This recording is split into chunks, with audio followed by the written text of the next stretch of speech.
everybody. I hope my audio on Twitch is coming in loud and clear and decent and good. I've been really fucking around with my mic settings regularly, so it's good to if anyone could tell me if I'm just like horrible sounding or something. It's good to see everybody. We are playing Curse of Strahd, the 22nd session so far. How exciting. So, some pre-game announcements first off. Today, when Warlock and I were hanging out, I sat on my headset.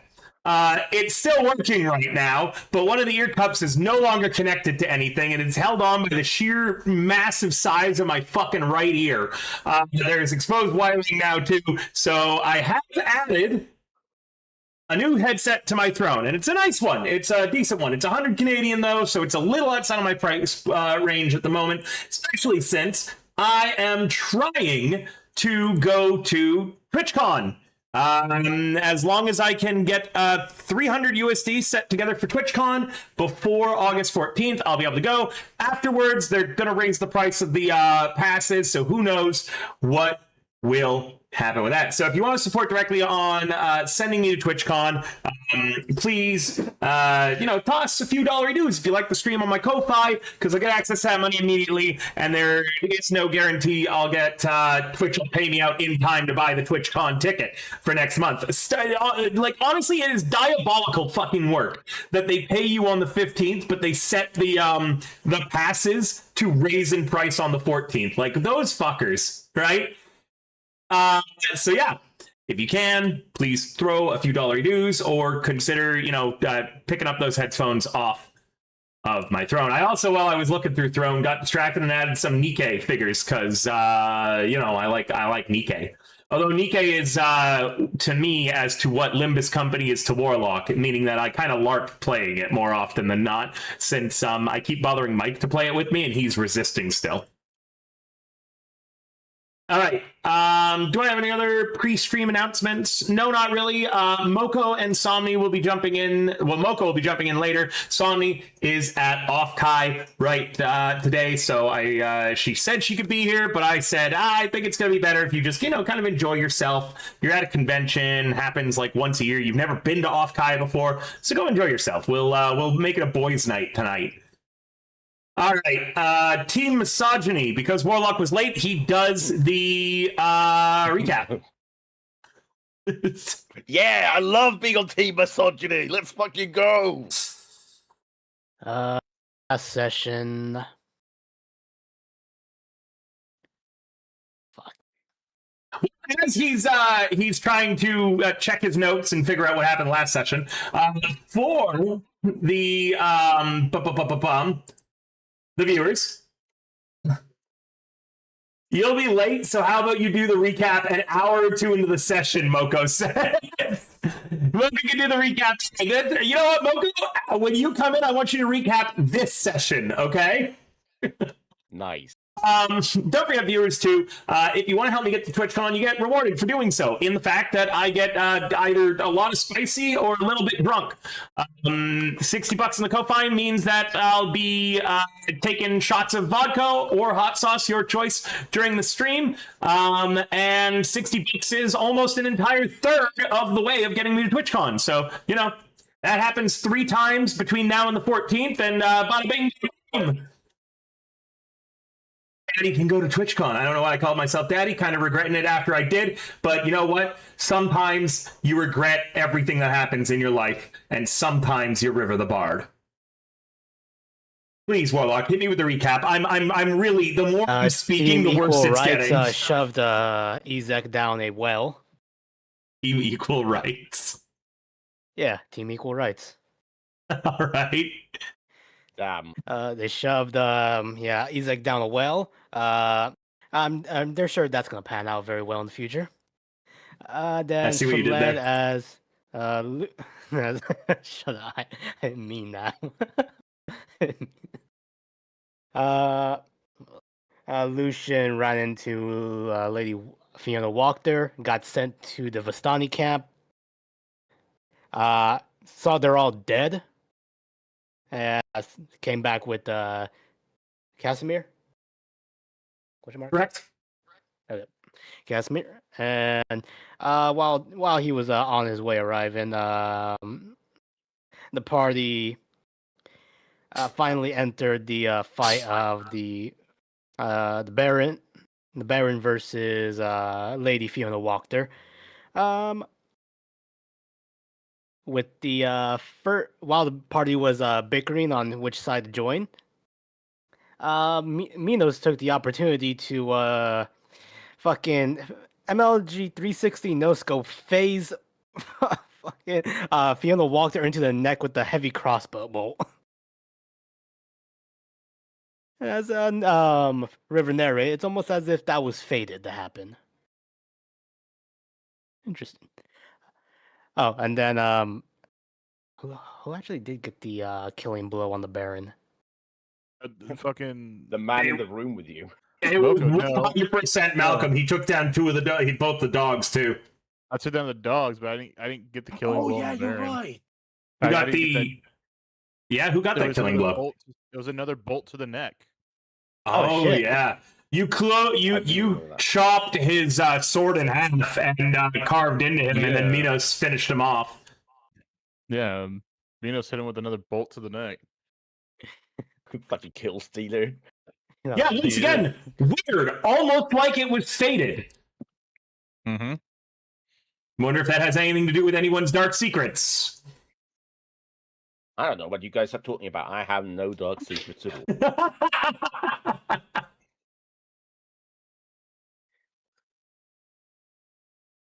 let's see, and then after that happened, Bolt gave a very inspiring speech, rounding up the people of. Checks notes. You haven't forgot the name of this fucking place. There's no way you forgot the fucking name of this town. That is we're a new in, level of low wisdom score, dude. in Miami, Florida. I remember the Blue Water Inn. Oh, Wallachy. fucking, okay. Wallachy, there you go. Oh, you Jesus remember the Christ, Blue Water Inn? I don't even remember the name of the inn. I remember the name of the town, though. I said the name of the inn earlier, which is why he remembers it. I typed it in the chat. I don't. Oh, I fucking didn't even that remember shit. you typing in the chat. I'll be honest. But yeah, rounded up the people of Wallachy gave a very inspiring speech. The true enemy is over there. Points in the general direction of Castle Ravenloft. And then it was what's her name? I have it in my notes.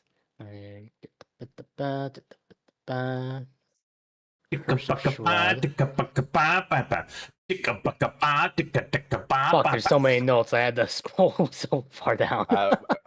Bolt goes over to the corner where he takes the recorder off the gramophone.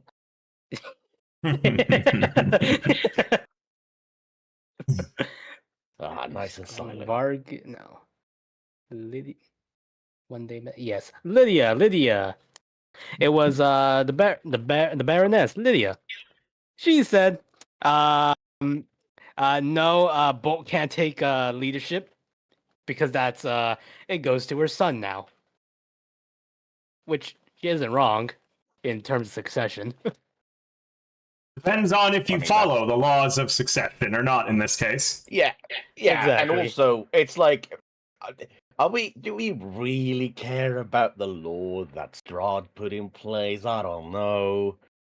I mean, we probably should because, I can't defeat him, but Did Strahd put that in place, or was that already in place before Strahd? I That's mean, the real question. even if he didn't put them in place, otherwise he could have just gone, I'm changing the laws so that everything revolves around me. So either way, he's still using the same laws. Carry on. Fair enough. He doesn't care. It sounds like if you want answers to those questions, I'll need history checks at some point. But it's not relevant to the recap, so carry on with the recap, Warlock. After that, we decided let's go check up on her son. Then let's just see maybe he's a good sport. Maybe he can actually rule, and if not, he'll rule with a very heavy hand on the back of his neck. So, and while Team Misogyny takes his place into the Baron's household to go search for a child, Or actually, do we even know if he's a child? She keeps calling him the son. We don't really know his age. We know we know he is a son. Yeah. This guy could actually be a fucking full-fledged adult. I'm pretty Mhm. sure he's a full-fledged adult. I'd hazard a guess that he's a man. A man-child. Probably. Mhm. While Team Misogyny enters to go find uh the Barons. Oh, I got that down here somewhere. Did I not write this damn name down? While they go there, it was Ikora, Minos, and Ismark. No, not Ismark, not yet. Irina. Alright, Went to go check out Lady Fiona Walker's house for very secret hidden treasures, maybe. And Well, they found a went secret, downstairs. all right. Yeah, secret skeletons. Ikora went down. Minos, I think, went down, didn't he? Yeah, I think Minos went down.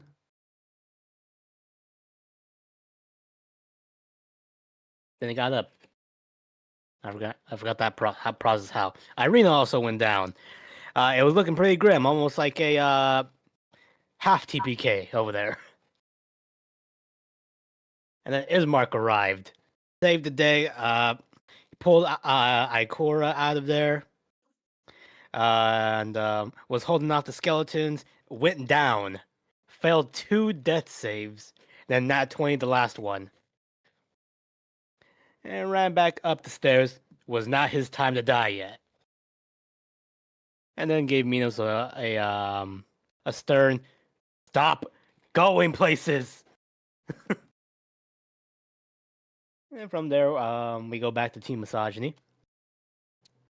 They explored some of the house, got some information from servants about the child, and let's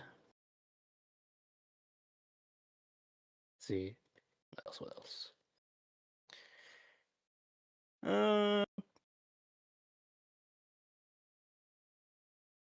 Apparently, people who go up there don't come back.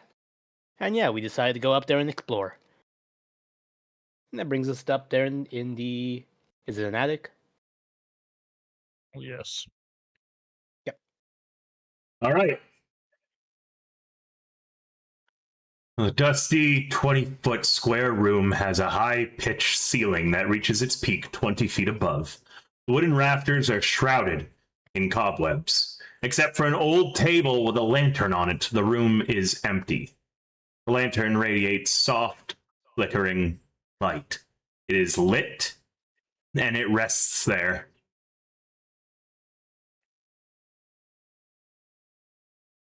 Anyone with a passive perception higher than a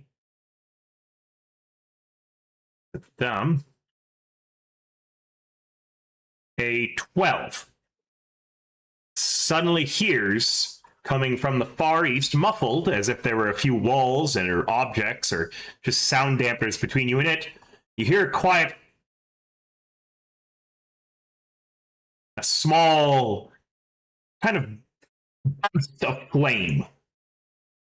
Those of you with any experience with magic or being hit by flame, Malcolm, this sounded like an ignition of some kind.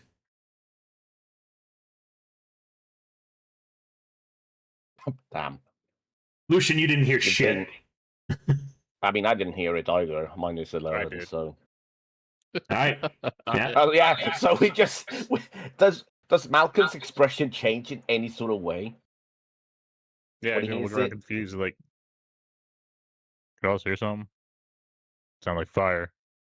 No, I didn't hear anything. You sure? Yep, and I'm gonna. You said east.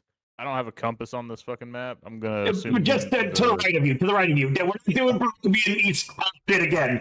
This is north is up. North is up on this map. There's a place over there. You know?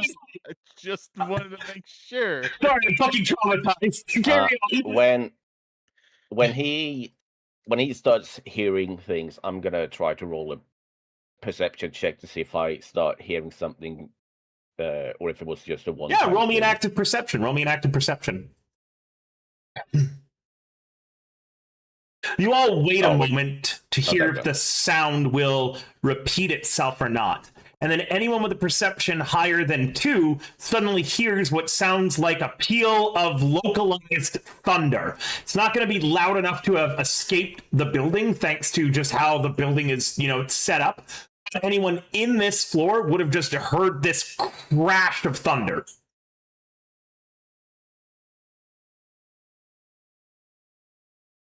Well, that sounded a lot more than just a flame to me.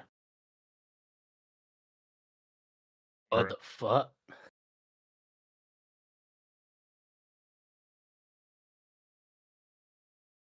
It's you said to our east, like outside the wall?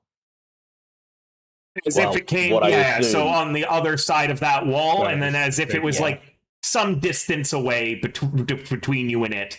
So, like as if there might be more walls, more rooms, or a bunch of objects. Bolt, as you walk up to that door, you put your hand on the knob.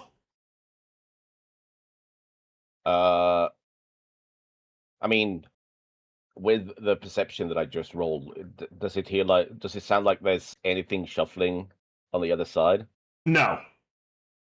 And it sounded like whatever that sound was, there was a lot of just objects or walls. It was very, very dampened. Okay, so it's not directly on the other side of the wall, is what you're saying. Correct, but it didn't also sound like it was really far away. Just the acoustics up ahead must be really fucking weird for it to have been muffled in the way that it was muffled. You get the feeling that whatever room is beyond this must have like a lot of scattered big objects in it to cause that kind of muffling effect. All right, you know what I'm going to start with? I'm going to investigate this door just to make sure it's not, trapped or something. Because if there's been a bunch of servants and stuff going missing, after going up to this floor. 2, and they were both, to remind you, it was 2, and they were both seen talking with Victor before they vanished. They went upstairs with him. Right. So I'm still going to check if it's trapped.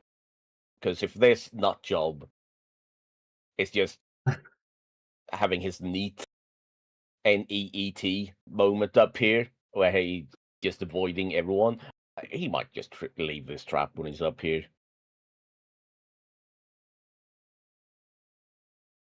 I open the door. It's obviously not trapped. You push on the door, and it feels to be stuck. You kind of then take a moment to perceive the door a little bit closer. I'm going to use your previous roll for this. And as you're looking at it, it looks like the door has just naturally been unused for so long that with the aging of the house, the weather conditions, and more, it's kind of expanded a little bit to be stuck in its own frame. It's not like locked or barricaded or anything. It's just going to need a little bit of force. Like, you're going to have to shoulder it slightly, which will make a bit of noise. You guys know when you have that like door in your house that just it always fucking sticks, right? Yeah, I got it. You could do a sleight of hand to open it quietly. I would also allow a stealth.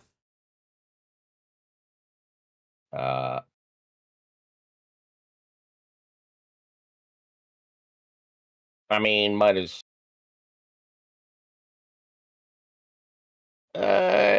sure, I'll do a sleight of hand. Why not? Yep.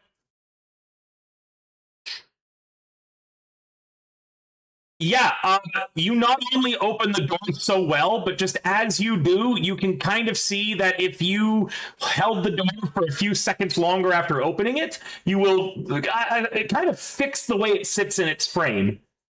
Meaning that it won't creak or get stuck anymore in the future.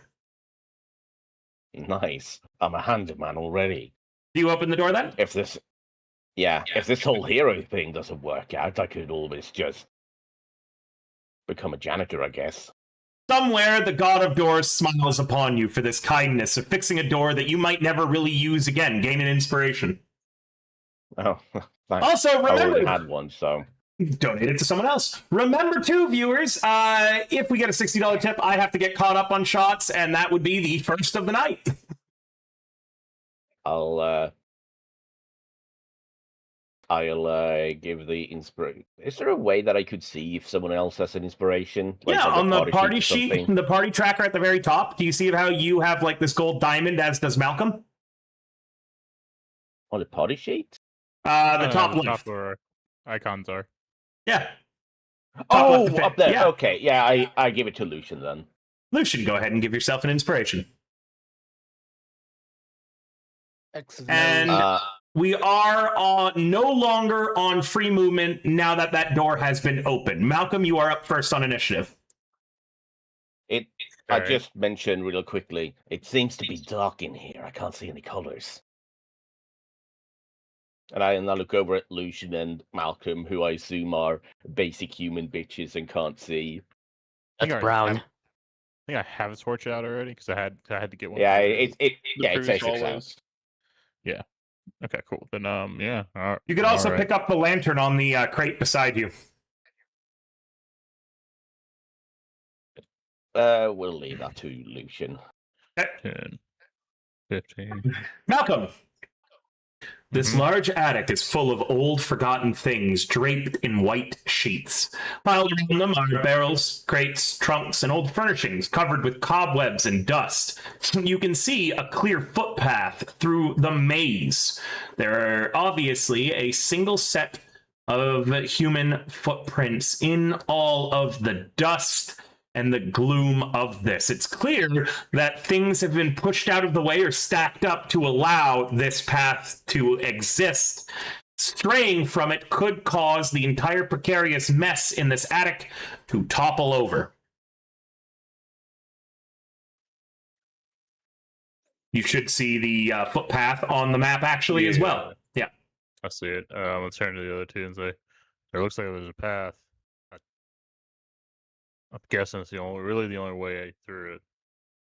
So 5, 10, 15, 20, 25, 30. Slowly move in. Okay. Lucian would be up next on initiative. Yeah, sorry. Let me pull up the tracker. Lucian will step forward. 1, 2. Mind your footing in here. Will do. Lucian, with your superior vision, you can see something else because you have, 300 feet of dark vision? Yes. And I believe you can still see colors as well, correct? Yeah. Does love it this say one. that you can see colors? I'm pretty sure I should be able to just see regularly. Let me look Devil's Side up real quick.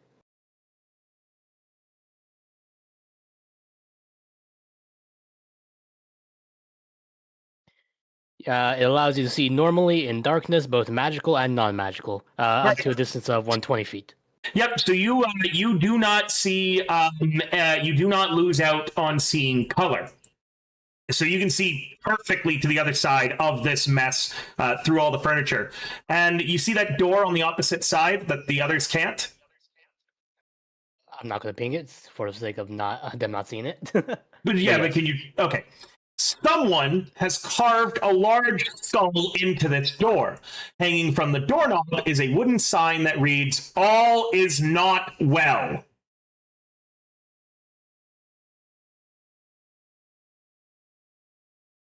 Finally, a normal person in this town. Hey, Bolt. Who was the? What did you say? Who's the only normal person? Oh, the sign over there says all is not well. That order's buried alive. Moko in chat is as fun as Moko in VC, by the way. Come to my streams are often, Moko. I love your comments. Read a life. Fuck. Yeah, One not miss everything swing is of a well, is weapon. it? I mean, after everything we've seen, not really. Yeah. Well, this really doesn't mean anything.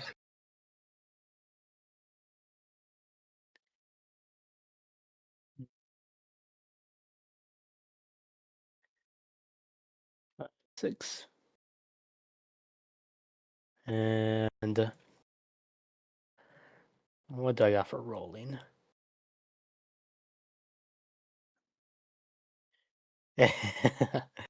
Everything I want to roll is wisdom. Don't forget, investigation, I believe, is intelligence based. No, it is. I want to do an investigation. Just how, just what would it take for this entire kind of hoarder place to just crumble down on top of us? So I know the limit. Sure, yeah. Anyone who dashes must make an acrobatics to avoid bumping into any of the furniture and having it all come crashing down. If the furniture comes crashing down, everyone in the room will take 46 bludgeoning damage that you can offset with a dexterity save or a strength save to half the damage. If all the furniture and such comes crashing down, everything in this room becomes difficult terrain. Moving off the path is difficult terrain, and any movement off the path requires the acrobatics check to avoid bumping into furniture. Clear the path with careful steps.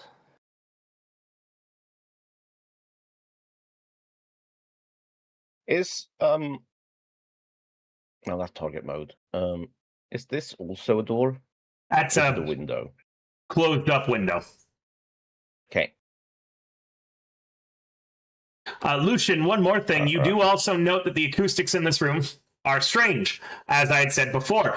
You think that this could be some kind of magical sense of sound, because clearly these sounds must have been going on for a while, the ignition, the thunder, the things like that, and yet they haven't been able to be heard anywhere in the house. So there's some kind of sound dampening effect going across the entire attic.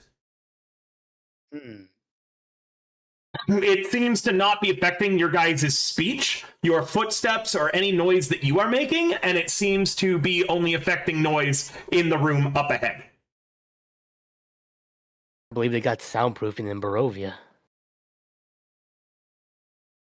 So there is hope for this land after all. We can start streaming careers. I can't believe this attic was built by an audiophile. Yeah.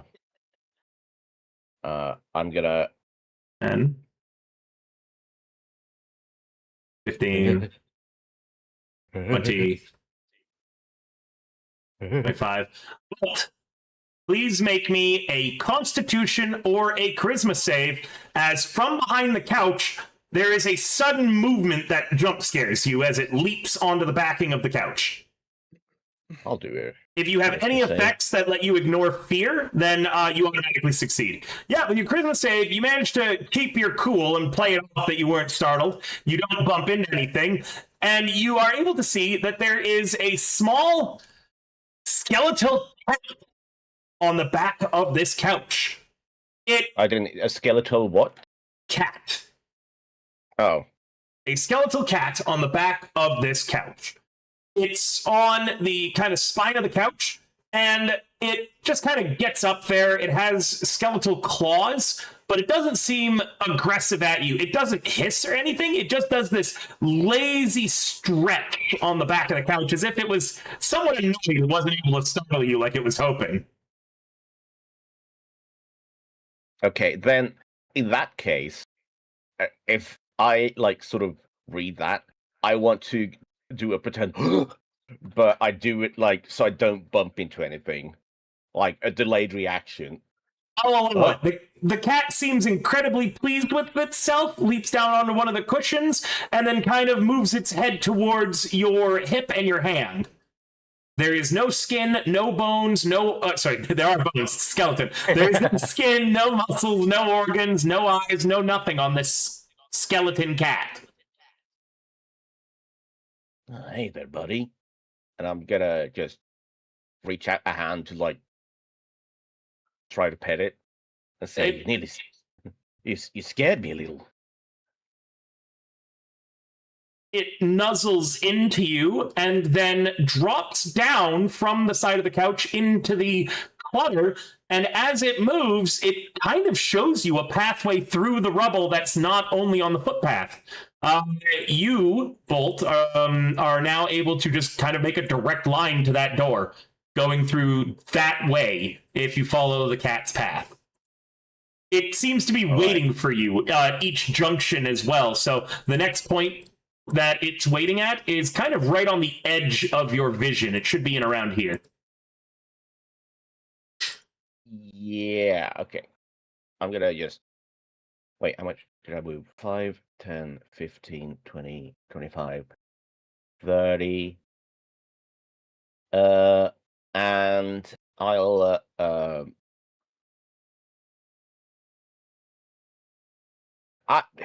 does dashing have an effect in this room, or It does. It does, even through the pathway that the cat has showed you. then I'll just stop here then for now, and I'll turn to the others and I'll say, the cat is showing us a way forward, but I will take the dodge action just in case someone does knock everything over here, so I can get out of the way. You do so. And it's a queer thing. Despite the cat not having a tongue, it raises its paw up and makes the motions as if it was trying to lick its skeletal paw and begins pawing at its skull afterwards. Oh, double click. That's how I use it. There we go. Welcome. You can see the cat as well. It is in the space that I had pinged. Lucian, your vision is great enough that you can see the cat too. It's made itself aware of all of you. 10, 15. Is Bolt saying there's a path that cuts through this stuff, or just the same path we're already taking? Through the stuff, however, you can't see it. The cat did not show you, it only showed Bolt for some reason. You can see where the cat is, and you can see the path that Bolt is trying to take, but you're like, that shouldn't be possible. How the hell did he bump into anything? 10, 15, 20, 25, 30.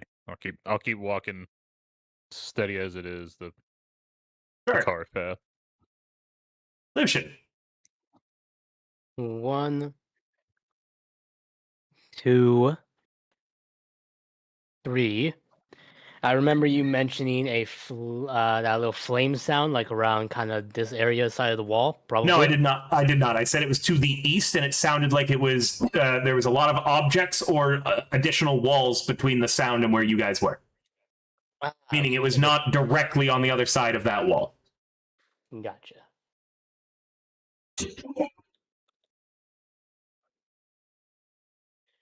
Can I roll an Arcana for like what kind of sound dampening effect this room might have?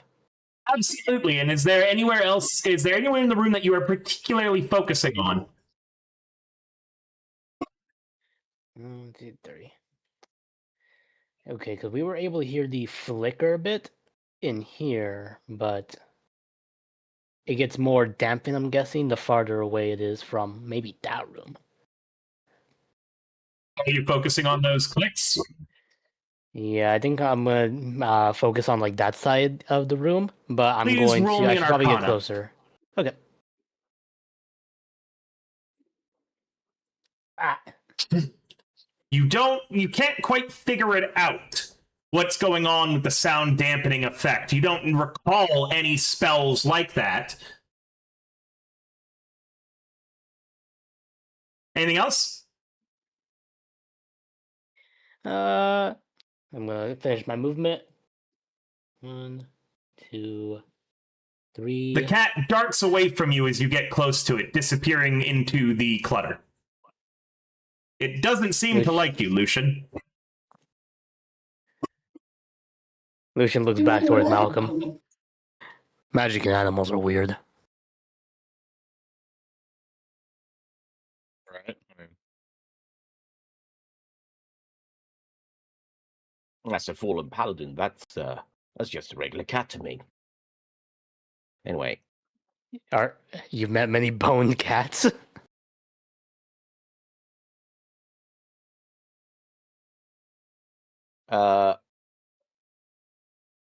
anyway, so if the cat disappeared, am I still able to move? Oh, through the you still space, see or it. is You still see it. It just rolled a stealth, and Lucian has a god-awful perception. The cat is literally right beside him, sitting on top of the nearest barrel. Right here. Okay, I'm gonna move. 5, See, he moves. 10. How come you suddenly have a realization for why he was able to go through that path? Bolt just is phasing he's through the smaller. furniture. Oh, how cool! Oh wait! So, Oh no! And you are suddenly reminded that, much like that cat, Bolt has the same amount of life inside his body. Do you say anything, Malcolm? I'm gonna In let him Bolt- get to the other side. Yeah, In he gets Bolt's to the other side of mind- it, yeah. Yeah. Wait, 5, 10, 15, 20, 25, 30. And in Bolt's mind, he's just being very Careful with his about not steps. hitting things. Bolt, how are you able to just wander through? You're just moving through all the stuff. Well, I mean, the cat showed me the way. No, I mean you just like phase through that armoire over there. Oh, I need a saving throw. Okay. If you forgot, Okay. actually, you don't need to. Well, you save it regardless, as you just deny the fact that you have died again.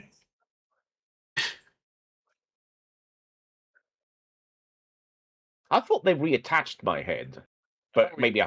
I thought we fixed his issue, and the only thing was him trusting that he was alive, and he's done that pretty much every day.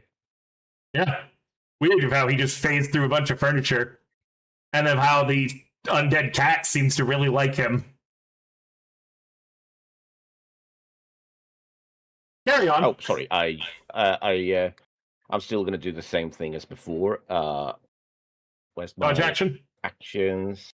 And then double click dodge. 'Cause I think that's advantage on dexterity saves.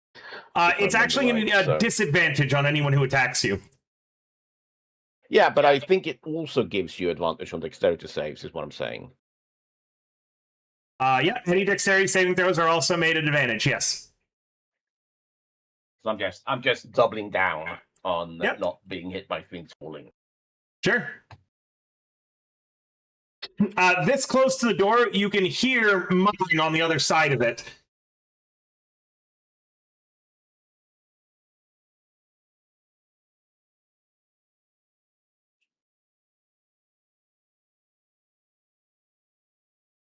Oh, sorry.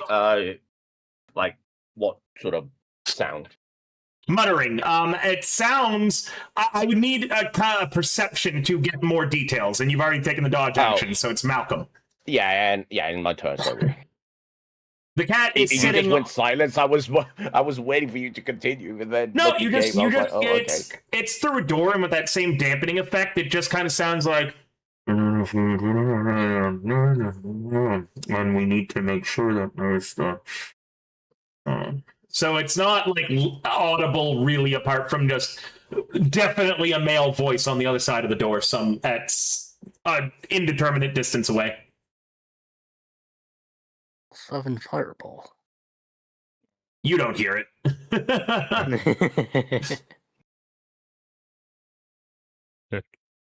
I'll move as close as I can to Bolt. I'll sit on the path and be like, all right, are we going through that door, or are we gonna wait a minute?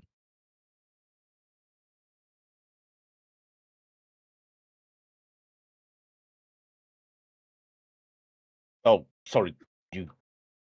Did you ask me? Yeah. I mean, I don't know about you guys, but if we just startled the guy, I don't know how he's gonna react. Fair. We could We could just spring onto him, I guess, but maybe we knock. But maybe that's not a great idea either. What do you think, Lucian? Check the door for abjuration magic. Ah, yes. I am very well versed in magic. Looks at Malcolm. Right, so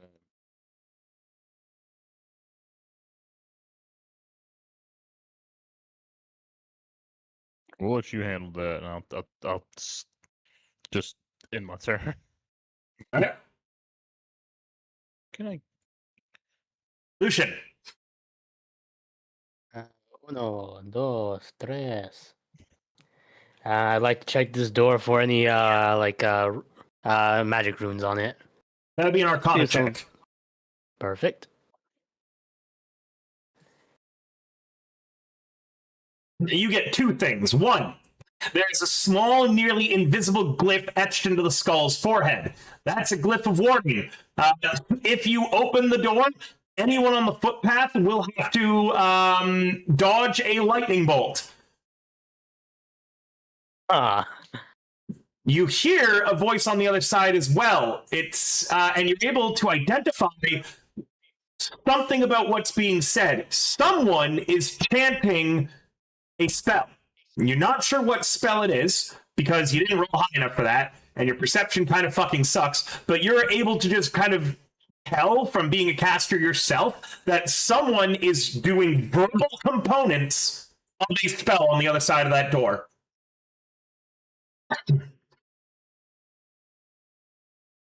Bolt, Malcolm. Someone's Yeah. casting a spell in there, and I sure hope it's not us. Oh yeah, and that thing can shoot bolts, not our bolt. Different kind of bolts, lightning bolts. Points at the skull. Okay, I'm glad you clarified because I think we could take a few crossbow bolts, but lightning, that's gonna. I I motioned to the lightning bolt birthmark across my face. That feels a bit too much on the nose. Oh, so you can open the door for us. Perfect. Oh, You never get hit by lightning twice. Mr. Bolt Magnum. 1, 2, 3, 4, 5. I would have gone back to my spot. Did you dash? No, you wouldn't have. Okay. You're fine. You're fine. You would not have dashed to I get had there. enough movement. Yeah, it was 3 and 3. okay.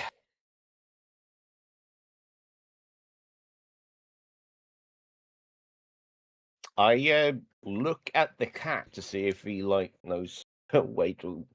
I don't know. I guess this cat is now my spirit animal, and I'm just thinking, okay, maybe the cat has a. Is there a one of those pet doors? No, it does not appear to be one of those pet doors. And the cat, in the inscrutable ways of cats, doesn't seem to care to show you the way forwards any further. You will have to do something to compel the cat. Or convince it. Hmm.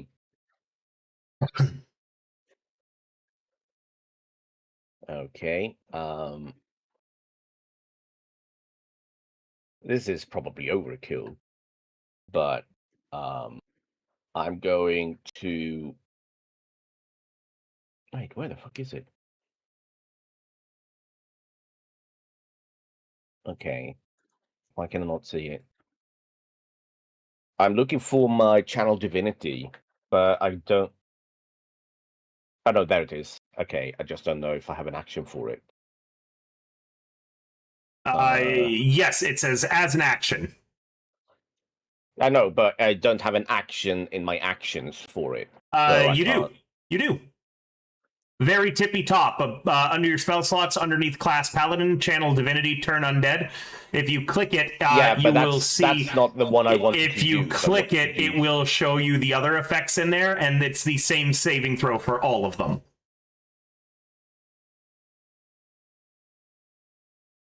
Huh. Yeah, so if you click the wizard hat, it'll show you that it very much is that ability. Wizard hat. There we go. Yeah. All right. See? Yep. So it's the exact same roll. Okay. I'll just make the saving throw because I did not give a skeleton cat a stat block. Right. And I want you to describe what this looks like as you are clearly doing something to the cat that both Lucian and Malcolm would witness. I think the golden glow that's in Bolt's like dark eyes, it suddenly shifts from golden into almost a sickly purple as he just kind of waves his hand. And similar to when he uses lay on hand, and now it starts glowing with like almost solar energy. This time it instead glows with the same sickly purplish energy. But he just says, "Oh no. Okay, don't take this the wrong way. Now, kitten. Do as daddy tells you." The cat, in the inscrutable ways of cats, and you're not certain if this succeeded or if the cat's just decided to do this, hops off of the armchair, moves over to the door, and gently scratches just underneath where the glyph is.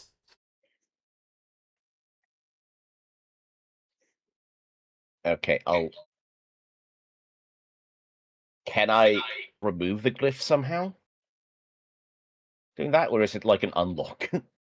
You can tell me whatever you want to do with the glyph. Yeah. I guess I'll find out, because I trust this cat, because obviously it wouldn't betray me, and I'm going to scritch alongside the same area. All right, now let me just see if the cat successfully tricked you into triggering it or not, because I don't actually know if scratching a glyph of warding causes it to trigger, and neither did the cat. It made it safe, by the way. All right, let's see. If only we had an expert rune carver like that one man in Flan. Only we had any casters with us. Well, I mean, Lucia's a caster, I think. Half. I and know they weren't very all, little and they weren't about. all dead in the bottom of the basement for some reason, trying to steal from a dead woman. Huh? What are you saying, Malcolm? I don't know. It just felt Do you know something? Do you know something I don't? His eyes roll back. Lucian, as Bolt is about to scratch it, you're about to warn him, but you take a little too long, and he scratches the glyph, and nothing happens. And you know that should trigger glyphs of warding normally, meaning that whoever inscribed that glyph is someone who is not super good at that spell or is still learning it, because that should have triggered it. But it looks like they forgot to actually include the fact that scraping the glyph off counts as interacting with the object that the glyph is on. Bolt, wait! Huh.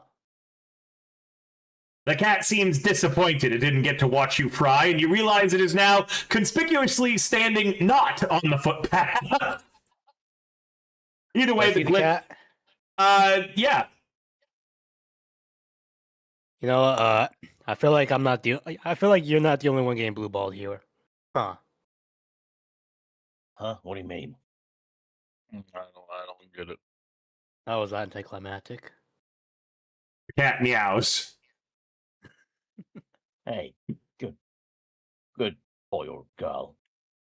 I don't know which. I'm not gonna check. In the inscrutable ways of cats, its mood just randomly decides to drop by 1 level towards you all. 10. I'd like to move up to the door and try to open it. You do so. All right. And give me a second. All right.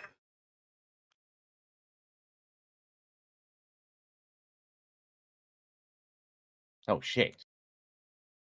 Someone has taken old mismatched furniture and created a study in this dusty, lamp-lit chamber. Tables are strewn with pieces of parchment on which strange diagrams are drawn.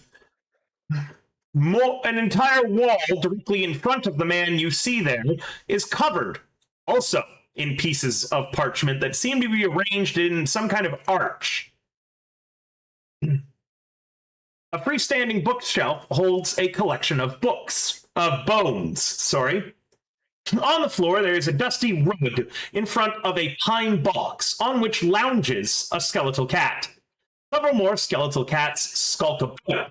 The cat that was with you kind of darts into the room to go lay on the cushy rug there.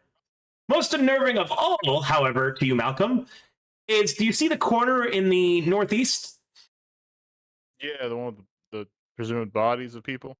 There are 3 small children standing with their backs to you there. Yeah. The center of the room, perched on a stool, is a thin young man with a premature streak of gray in his dark hair. He cradles an open leather-bound book in his arms. You can hear him chanting some kind of a spell as he keeps looking away from the book at all the pieces of parchment on the wall. And as he finishes chanting, you watch as a series of flame, magical energy, and small lightning strikes begin to crisscross between the pages on the wall, creating some kind of shimmering, for a very brief moment, gateway in the wall. A portal, it looks like, of some kind that shimmers for a second before, with another peal of thunder, dissipating. The ignition sound and the peal of thunder both matched what you had heard. The thin man doesn't seem to have noticed your entry, or he simply doesn't care and is ignoring you. And after a long pause, he says, "If you've brought my lunch, please leave it on the nearest counter and return to your duties in the manse. I'm busy." Well, no, I'm sorry about that. We didn't bring no lunch. Oh, we came looking for you at the request of your mother. Ah, does this have to do with the coup? Are you here to kill me? I wasn't planning to kill you. Excellent. But Then leave me be. I'm very close to solving this. That's a mighty fine trick you got. Thank you. It's not quite complete yet, however. Well, she needs your opinion on a matter. Tell her she can consult my father. I have no time for her. Well, funny thing about your father, he's no longer with us. And that's the matter you need to be consulted upon. Unfortunate. I'm assuming then that you are here to try to have me take my position as burgomaster? Well, we're here to talk about that, if you'd like it or not. I don't. You can give it to someone else. I care not who. Well, your mother seems to think that you're gonna take it and, follow in your father's footsteps, and she's kind of hysterical about that whole concept. He produces a quill and, still looking at the leather-bound tome in his hands, begins offhandedly writing on another piece of parchment and scrawling something. And then he doesn't respond for a while, and he says, "I'm sorry, could you repeat that? I wasn't paying attention." Understandable.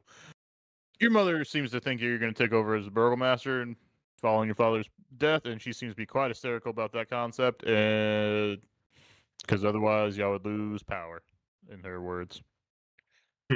Power. Yes, my father thought that power would protect everyone from Strahd. He had good intentions, but unfortunately was very misguided. There is another option, of course. Being a burgomaster would not further my experiments, nor release me, these bindings I seek to escape. I don't see how it benefits me, honestly. And while my mother may be hysterical, if you've met the woman, then you must be aware that she is incredibly delusional. So your words are not mine. "Students," he suddenly says to the 3 children in the corner, "you haven't greeted our guests yet." Yes, I know you're all in timeout at the moment, but we must not forget our manners. That is a sign of an intelligent man. Politeness. Hospitality. Please get our friends some treats. You will return to timeout when you're finished, yes, Stephen. The children in the corner do not move. They continue standing with their backs to you, all facing the wall. Okay, I'm gonna. I'll Intrusion. Yeah, I'll make room for everybody to. If that's the case, then you are ending your turn, and we're going to Lucian. Yeah. Well, do the. That's my Yes. bad. My bad. That's okay. No, you're No. fine. This is still actually. You know what? I shouldn't have them all being listed as hostile. Let me just change them all to show that everything in this room is currently neutral. Because I did realize they are doing things, so everything in this room will still be taking turns. Right. I'm just talking to him, so for the sake of moving along, we can move my turn, and I'm just, like I said, conversating. Yep. at best. He seems willing to talk. However, you can tell without an insight, he seems just annoyed at the intrusion. Right. Like it's like as if you're bothering someone who's like super focused on something, and they're trying to be polite enough to talk to you, but they really wish you'd just fucking leave. No, I got it. I go. I'd like to roll an investigation to look down at this table and see what is of it. I don't want to start rummaging through his stuff, of course, but like Maybe just visually look at moving it. a few papers, not like rummaging like you're looking, like just trying to get a better look at things.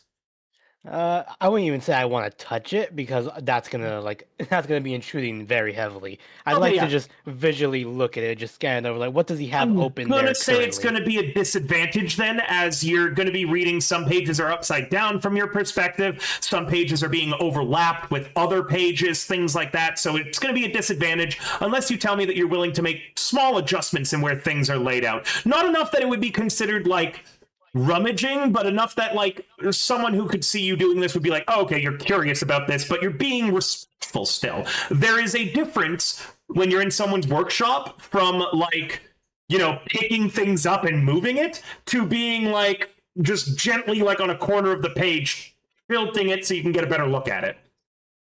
Okay, I'll do that then. Yeah. Then- Like, I didn't want to do the thing where it's like, yes, I have everything where I need it. In that Fucking moved case, it. the second you touch one of the pages to just move it slightly, Victor says, it's a teleportation circle I'm working on. I seek a way out of Barovia. You don't need to paw through my pages. It's not complete, however. The initial testings have proven less effective than desired. I kind of make a grimace when he says that.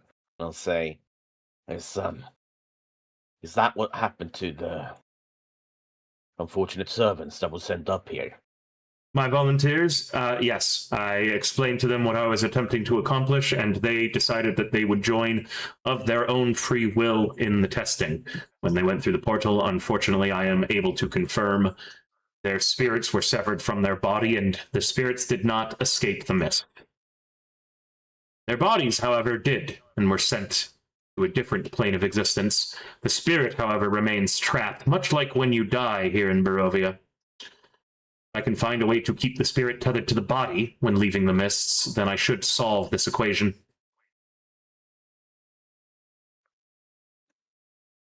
My work is incredibly paramount. I do not know who you all are, but if you are not here to kill me, and you are not here to impede my progress, I would politely and kindly ask you to take your leave as swiftly as possible. As I've mentioned, I have no interest in becoming the Burgomaster. If there is any debate about it, it may go to Lady Wachter and her family, the ones who performed the coup. However, judging by the fact that my mother is still alive, Lady Wachter's coup must have failed and only succeeded at killing my father. Am I correct? Well, Lady Wachter's dead. That's one thing, yes. I see. There My is... mother had me betrothed at one point to her daughter. Oh, she has a daughter. We're going to meet the daughter.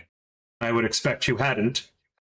She found my company loathable, and unfortunately, through the secrets of the arcane, she was driven quite mad. As far as I know, she is currently under the belief that she is a cat and almost entirely. And his back is facing you, so you can't see his expression, but all of you hear the smile in his voice. Catatonic. It's a cruel and lesser joke to make about someone who's suffering, and yet he made it quite casually. Well, okay. He would like to see me take over for my father, but consider this my official refusal. If Lady Wachter is dead, it can go to one of her sons if they do not want the appointment. I suppose have it go to the invalid daughter, and if she is not available, then have it go to an election. It's been far too long since democracy reigned in these lands. Well, there is one other solution, perhaps. That won't change the status quo too much. Since by law, I think you would be the rightful heir to the burgomaster's rights. But there's also the possibility of assigning a steward or a regent to deal with the more everyday governmental issues. You could always sign some sort of decree, I guess, where you let someone else be in charge, but you're in charge on paper, so to speak. And then you can work out whatever you're working out in peace. Roll me a persuasion, please. Inspiration. I will be using my inspiration. What the hell? Oh, right. I was like, what the fuck? I didn't roll anything. Hang on. I hate that there's 3 skills that all start with per. Oh, that's a roll at advantage. Let me roll one more I'll time. just roll one more time.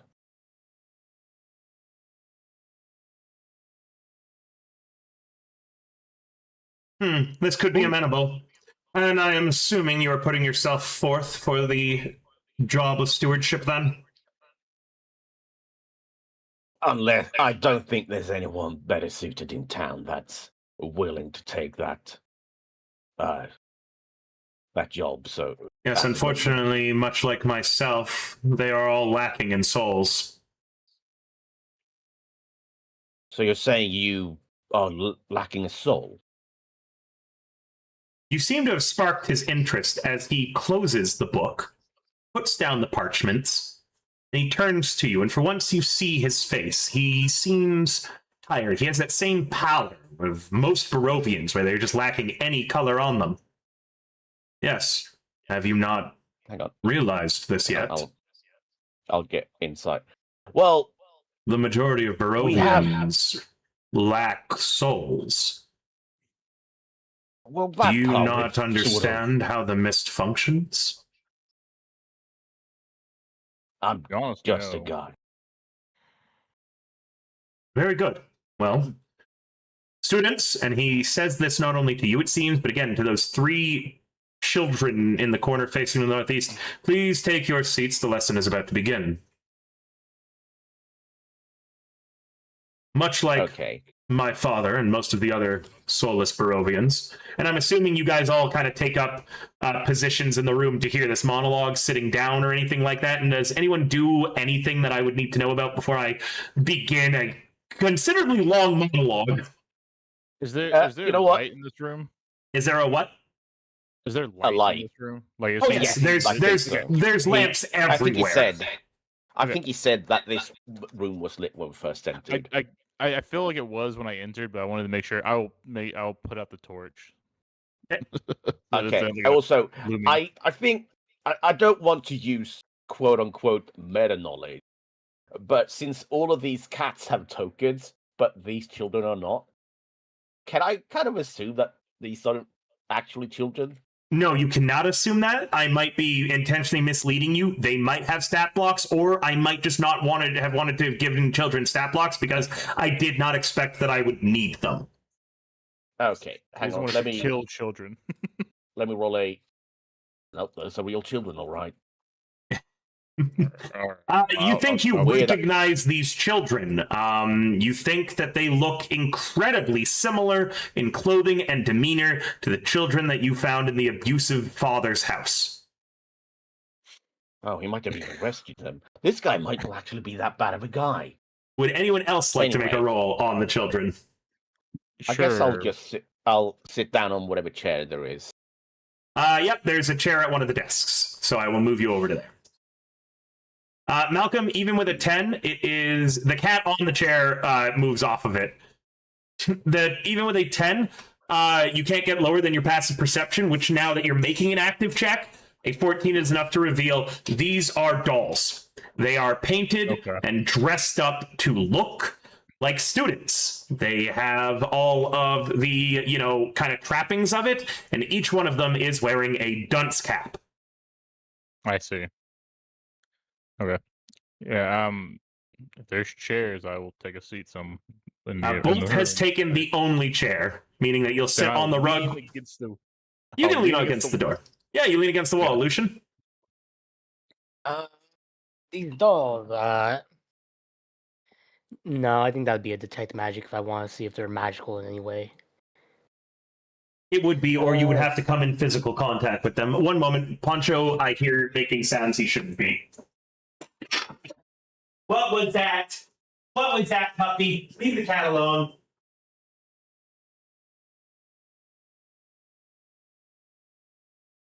Leave the kitty alone. She's just being a cat.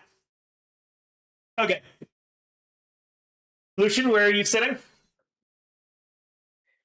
Lucian, will sit in my crisscross applesauce.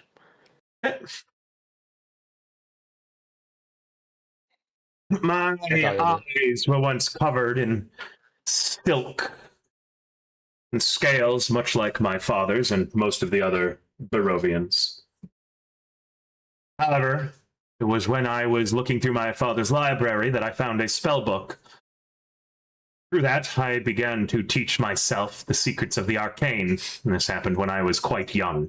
I have been practicing magic, as well as furthering my knowledge in the arts for the past 15, maybe 20 years.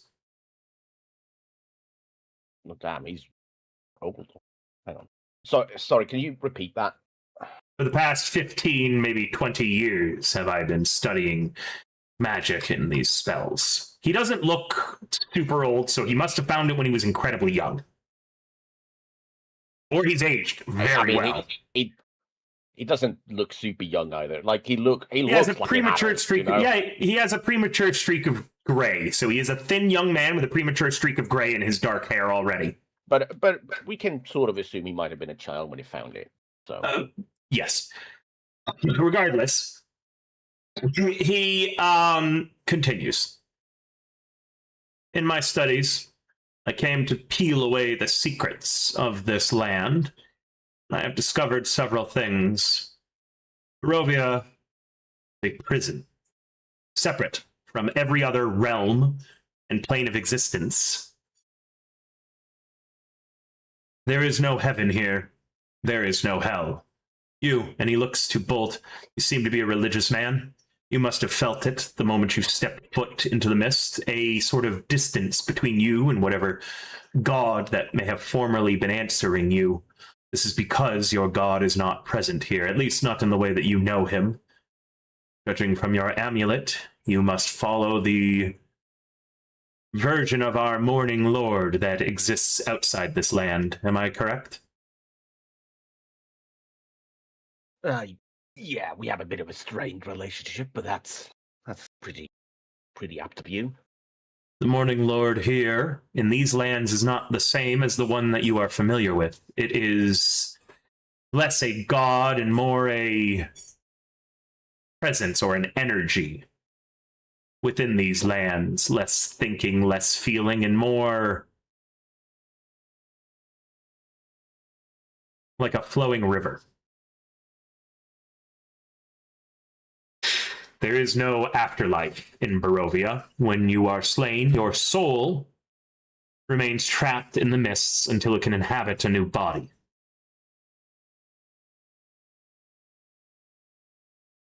There is no way to leave these lands.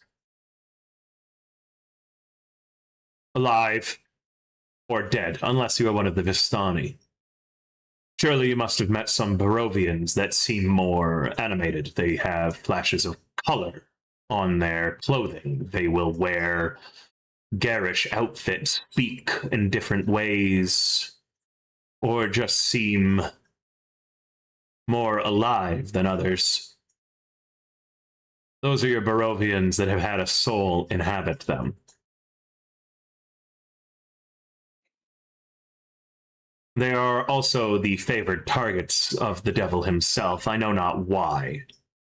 That I have never been able to discover. Strahd has not been my primary focus on my research. No, I have been seeking an exit, an escape, not only for myself, but for all the people of Barovia who wish to use it. The devil will likely discover what I am doing and slay me before I finish, but at the very least I will make sure to hide away some of my research so that perhaps the next person to come along will be able to pick it up and will find their way out of these lands. But again, the problem that I have is that the mists itself are our warden, not Strahd. Any attempt to leave these lands results in a separation of soul and body. My teleportation magics fail every time I try. The spell that allows you to banish to another realm of existence, similarly, should the mists decide, will keep you tethered to this land. It's almost as if they are sentient, as if they could tell who should stay and who should go. It's been very strange and continues to vex me to this day.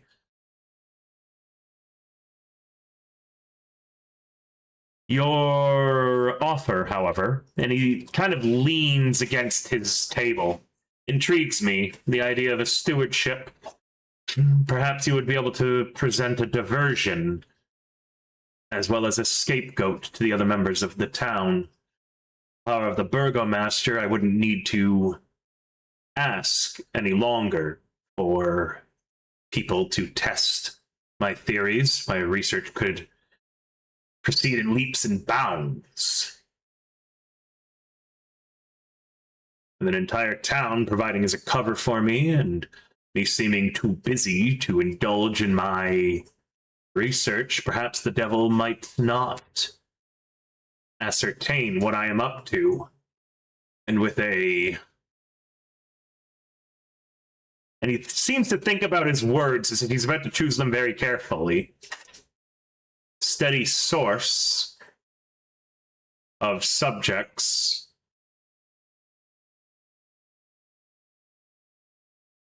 We might have a shot at getting all of the survivors out of here. Do you have the stomach for such work, Mr. Bolt Magnum. Mr. Bolt Magnum, it is a pleasure to meet you. My name is Victor Velikovich. But I suppose currently I am Baron Vargas. There are a lot of emotions on Bolt's face. Because on one end, the idea of people being used as subjects for this teleportation circle, when it really does seem like this guy is kind of winging it, is he doesn't like the idea of innocents being used as cannon fodder for research. But on the other hand, he's had to come to terms with that a lot of Barovia just sucks, and a lot of the people in it sucks too. And so he doesn't know if he wants to feel sorry or not for the people that live here. And if their other option is to just die at the hands of Strahd at one point or the other, or by some other malady afflicting them, then maybe it's a better option. But he doesn't know how to justify it for himself. And so I think he's a bit taken aback by all of this. You clearly have You a soul, mentioned- Mr. I'm sorry, you may speak first. But you mentioned how you don't have one, and yet you seem to be a lot more present of mind than a lot of the other Barovians we've met. Yes, there is a pervading corruption in these lands. It twists the noble intentions of every single person here. The warden seems to be infecting not only our bodies, but our very way of being, twisting and trying to bring out the worst in all of us. I practice many hours of study, meditation, and mindfulness to keep myself aware and present and from losing myself. My father and my mother, I remember them when I was a child. And for a moment, it seems as if a single tear might fall, and yet his tear ducts remain dry. They did not deserve this prevalent evil corrupting and changing them. They had noble goals and ambitions once, much like I myself do, but without the presence of a soul, I imagine I too shall fall to the same madness that inflicts them. Which is why I have prepared a failsafe. And he looks to the cats scattered in the room, and the implication is incredibly present.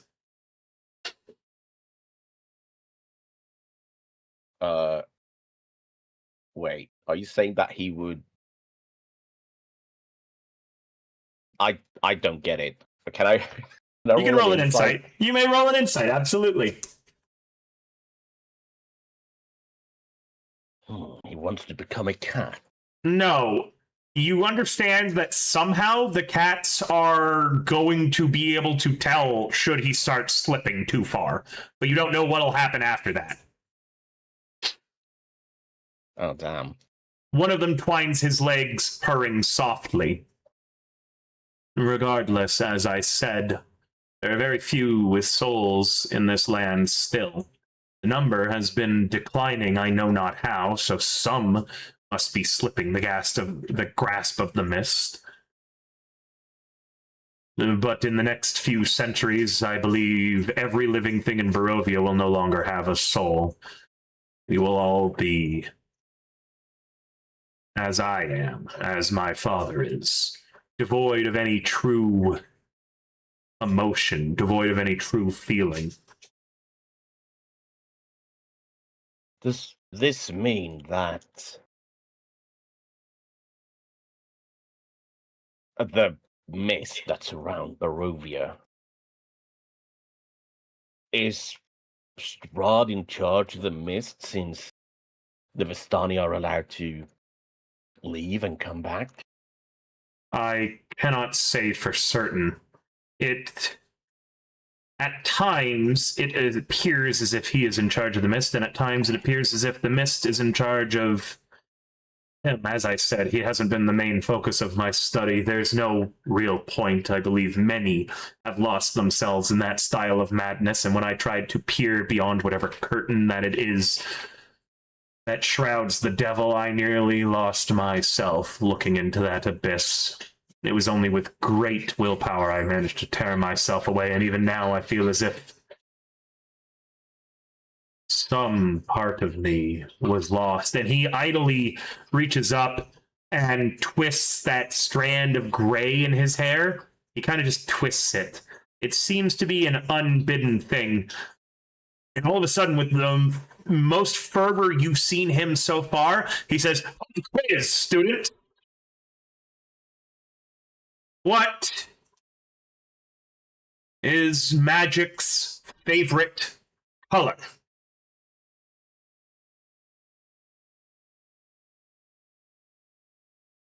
There is, of course, no answer from the children. Do any of you fill that silence? Victor still seems to be waiting, positioned. You raise your hand, and with, again, more animation than you've seen him do, he flings his arm out, pointing at you directly. I'd like to do a knowledge. Servant of Satan. I'm sorry, my dog began to bark. I will say that again in a moment. Servant of Poncho. You're killing the demon, buddy. Thank you. Servant of Satan. You have an answer for me? I like to roll a knowledge arcana. What's magic's favorite color? Which spells probably are most what color are most spells common in, I guess, maybe. There is no actual erudite answer to this. You have to make one up. Green. Incorrect, he says. Stand in the corner with the others. Ah. He goes. Wait. The other corner. Wait, and he snaps his fingers. Yes. He quickly takes a few rolls of parchment and uses a spell to glue you a dunce hat together. I was gonna say, make sure that. Nice. Grumble in the corner. I hate that this is my favorite NPC so far. I hate it because Can I do a stealth to try to hide a snicker? Yeah, you can do a stealth to hide a snicker, but Lucian has a passive perception of, what is it, 7? No, it's 5, isn't it? It's not Lucian. I don't care if Lucian. Yeah, I was about to say. You're trying to hide it from the teacher. Yeah. Roll me a stealth. Make sure teacher doesn't hear me. It's not. Okay, cool. Anybody want the bun? I don't know if it's the right answer, but wouldn't the color of magic be ever changing? No, but that is a good question to ask. No. The color of magic is the very color of the Immaterium, the imagination itself. It is a very static cover because there seems to be something beyond that powers the arcane, something that we all derive power from. So there must be a favorite color of magic, one that lies beyond the known in that space between the waking and the asleep. Then wouldn't the color be what is essentially the most saturation of color, which would be white? Closer, but still not quite. Consider it more as if there was a shade of white that we were not able to see, something so white that it was truly transparent. Roll me an Arcana, Bolt, and Lucian, you can roll one in the corner too. Malcolm, you unfortunately just do not have any experience with magic. I was literally shutting the fuck up because I cannot. All right, Lucian really wants to get this answer right. He wants to get rid of the dunce cap. Lucian. He is explaining the weave. But the thing is that there is no way for him to know what the weave is. No book written in Barovia would include it, because the weave is something that is very well known and common within Faerun, but it is the underlying thing that powers all magic. He just described it without knowing about it. The explanation that he used, talking about magic's favorite color, is actually one that is favored among professors at various wizarding colleges throughout Faerun in general. It's kind of like an entry level discussion. It's a thought experiment meant to help teach new students on how magic actually functions, on how the fact that it might be powered by imagination, but there are still laws and rules that you must follow. So it's explained of try to imagine your favorite color and then apply that color to everything that you do, but make sure it's not a real color. It's like a really strange thought experiment meant to simplify how the weave works. If Victor is able to ascertain what the weave is without having the centuries of study that it took scholars in Faerun to kind of discover and interact with the weave, he might actually be a genius. Meaning He's that just unfortunately not born with a soul. correct, and kind of the wrong place thing, meaning that he is unfortunately fated for a terrible ending. But you are aware of this, that he just described the weave without knowing what it was. Huh. You know, worshippers of Mistral would love you at seminars. I don't know who Mistra is. Oh, she's the one that literally made what you're talking about. Allegedly. Oh, one of your goddesses. She is the one that powers all the magic. Meaning that would mean that arcane spells find their power in the same as religious spells. Through the divine, this is unfortunate. Or like But the perhaps I creation, could- I think. Can I make a quick religion check on the mention of this? Yeah, sure. And this is more to try to, I guess it's more to try to get my point across to Victor so that he doesn't lose like whatever inspiration he has for magic. And it's more about like gods. Wait, how do I put this? I am going to So cut in. sorry, It is okay. very clear that he actually has no inspiration to study magic. There is no passion. There is no fuel behind what he is doing. He does not have an interest in it that he's studying. He doesn't have a energy to what he's doing. It's just he is doing it. There is nothing beyond or behind that.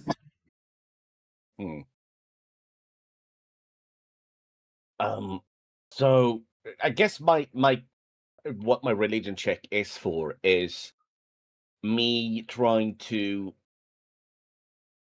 put into words that while gods may have created things or are in charge of things, it doesn't mean that they are, you know, in control of everything. Like the magic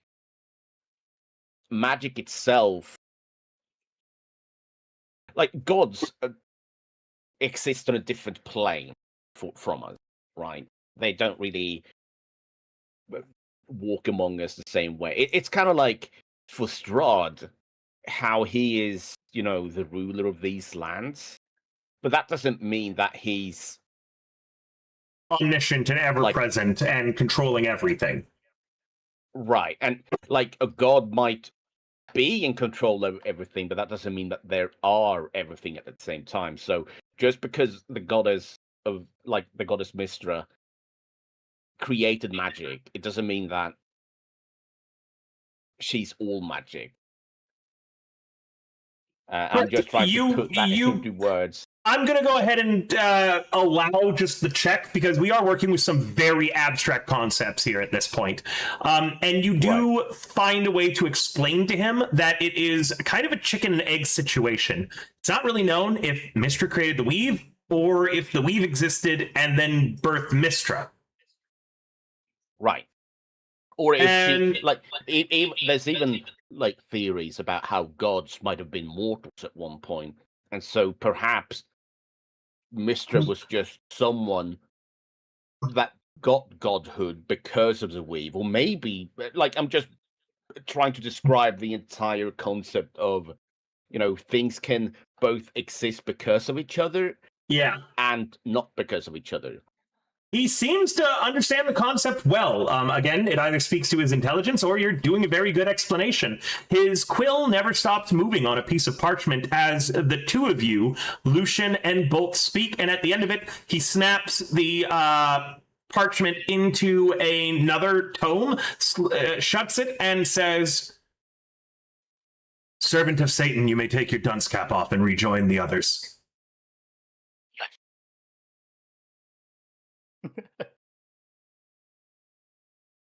Moves it.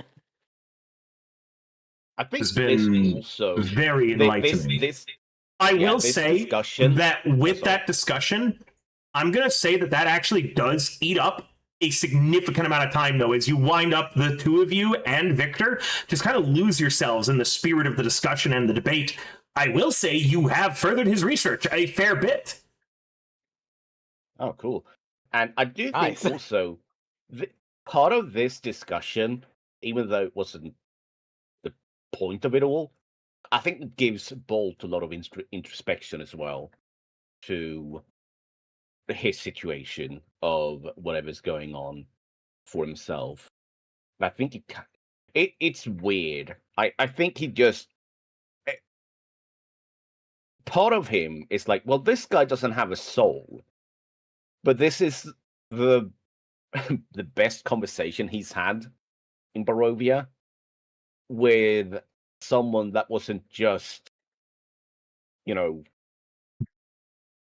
having an agenda of their own. This seems like they were just having discussions, and somehow that really is uplifting for Bolt, because for the longest time he thought there's nothing in Barovia worth saving, because if all the people are assholes, and all there's no intelligence amongst anyone or anything like it, then what is he fighting for? But here it's like, okay, this guy doesn't have a soul, but at least he's existing, even if that existence is limited. And so You recall... maybe he doesn't feel this ban. Yes?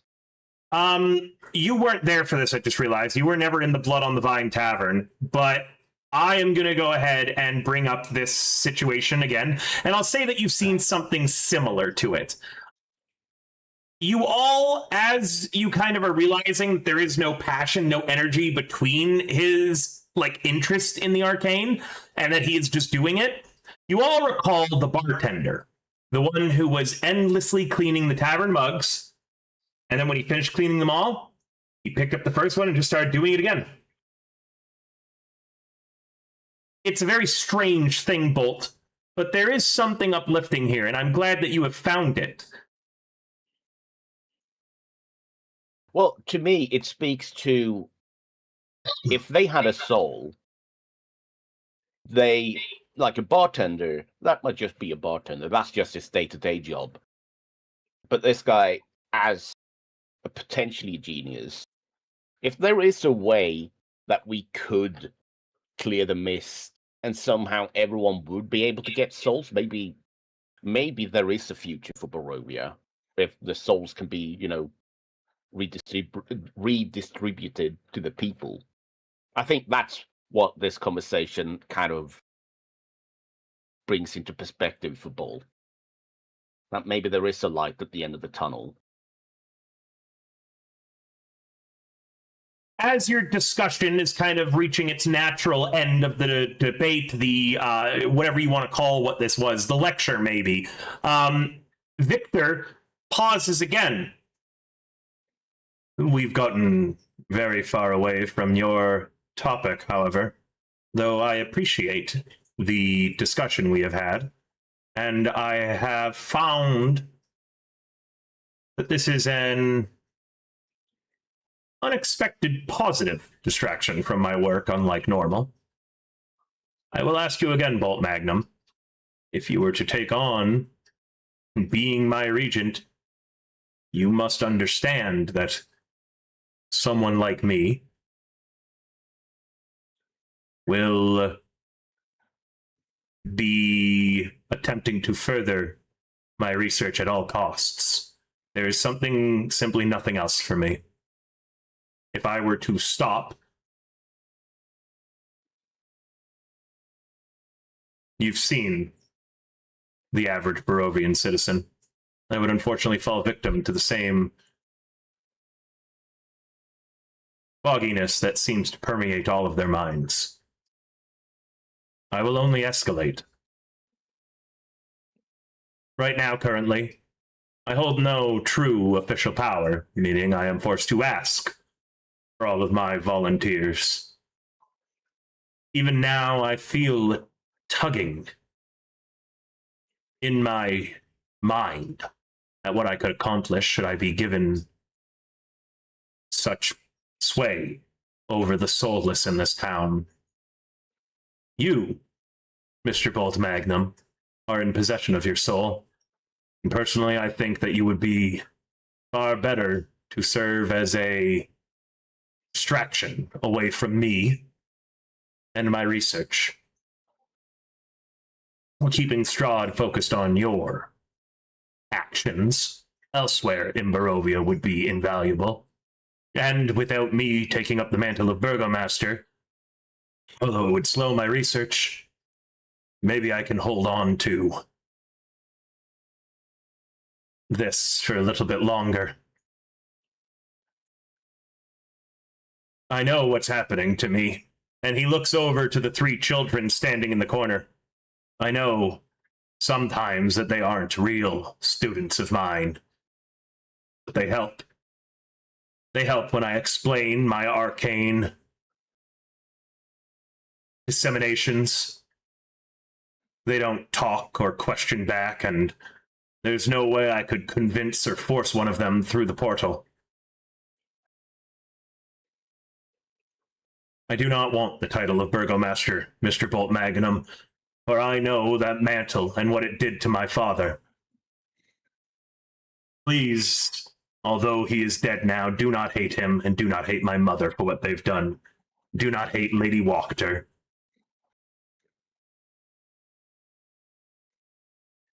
I feel some remorse for what I did to her daughter. If you come across her, well, I suppose there would be no point in telling her that. But I've learned it's better for me to stay alone in my solitude. My research is paramount.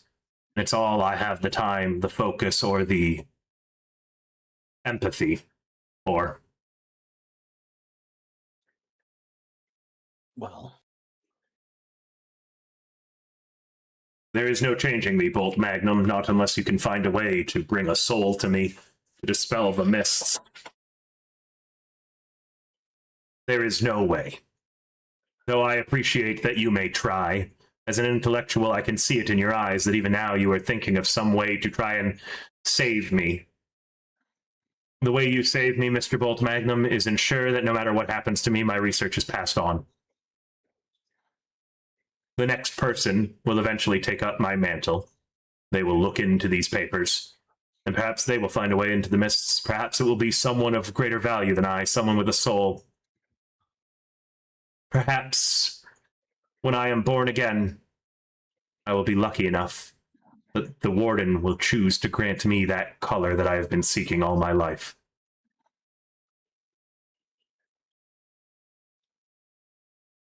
Currently, Mr. Bolt Magnum, I have done my research and I know very well.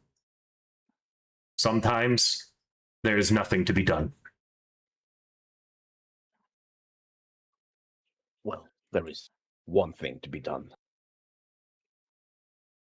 If you wish to continue your research,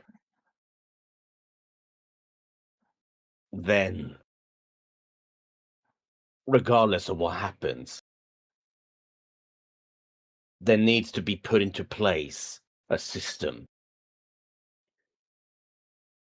where Strahd feels no obligation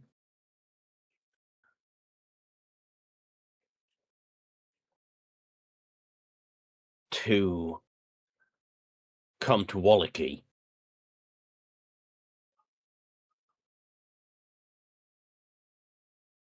And the only way to... I fear that that moment may already have passed, Mr. Bolt Magnum, with two of the most important political figures slain, both of which Strahd had placed noble lineage on. I fear a visit to this town has already been long overdue for him. Your presence here, as people with very powerful souls, already will have attracted his eye. In fact, without my magic currently concealing this shop, dampening its effects, he might already know of me and what I am doing. The trick isn't to keep his eye away from you. The trick isn't to appear subservient to him, for he is a very paranoid man. No, Mr. Magnum, the trick is to appear harmless. To appear as if everything you're doing is only leading to failure, as if there was no true way. It's why I know that I have not been successful, and I likely will not be successful in my lifetime. The moment that I truly stumbled upon anything, the devil would appear here in my shop and rip my throat from my neck.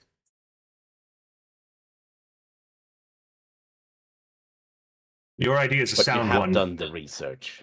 You have done the research. And if there's any way that we can help pass on your research to the next person, then you have still done something. What I'm saying, though, and so is if this town were to be destroyed for whatever reason, your research would be in grave danger. You are correct. And so I have an offer for you as well, Mr. Bolt Magnum. And so he steps over to one of the skeleton cats. It's got the biggest kind of boniness on it. He reaches into it, into its rib cage, and he pulls out a heavy leather-bound tome, as the cat was a secret bag of holding. Cool. And he holds the tome out to you. Was it the same cat that... It was. The same cat that was leading you into this room in the first place. He holds the tome and does a little to the cat. And the cat approaches you, Bolt, and sits on the table in front of you as he holds the tome out for you. Regal will accompany you. You will take this tome, Mr. Bolt Magnum, and I will implore you to put it somewhere. Keep it with you while you travel. Hide it far away, give it to someone else with a soul. It matters not. This way, I know, no matter what, it will not fall into the devil's grasp. I have no soul, Mr. Bolt Magnum. If he were to come here, he would be able to compel me, tear me apart, and he would find it. I have long awaited something like you, and I can tell now, through my research into patterns in the history of Barovia, the time is right. Inside that tome, you may find, if your goal truly is to remove the mists and return souls to this land, pieces of research, questions that I was never able to answer, as limited as I am with staying in the confines of my attic.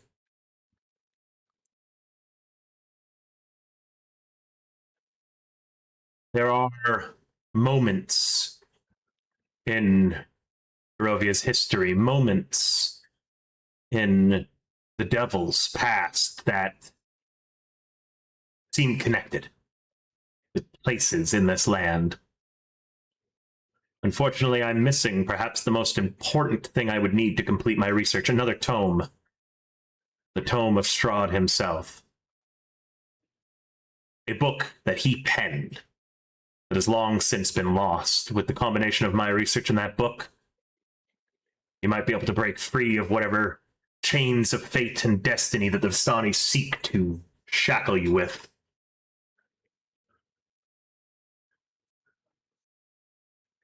understand that myself and those without souls in this land, we are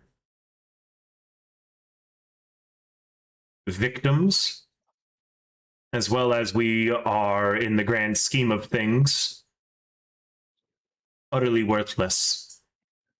Our lives, truly, Mr. Bolt Magnum, mean nothing.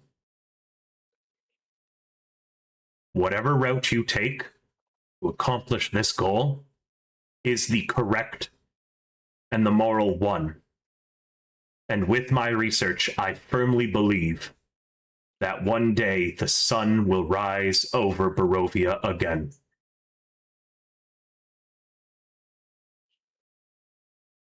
Do not be like me. Do not be like I once was, with veils of silk and leather scratching at your eyes and clouding your vision. Stay your course.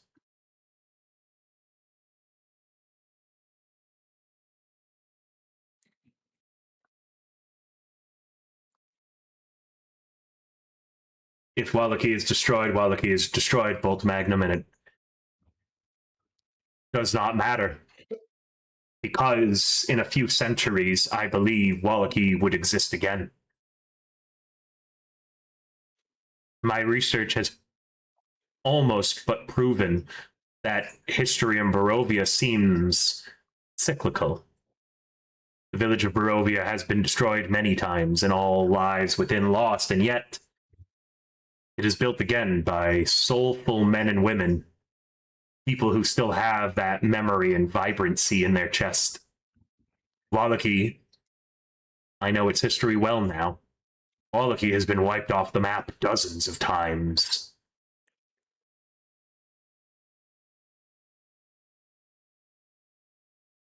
The lives of us colorless people, they don't matter. We are but part-time bit players in our own lives, unable to change the outcome of this land and this history.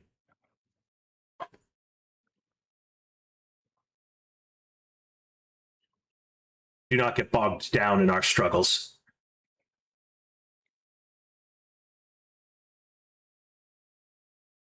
I'll look at the tome.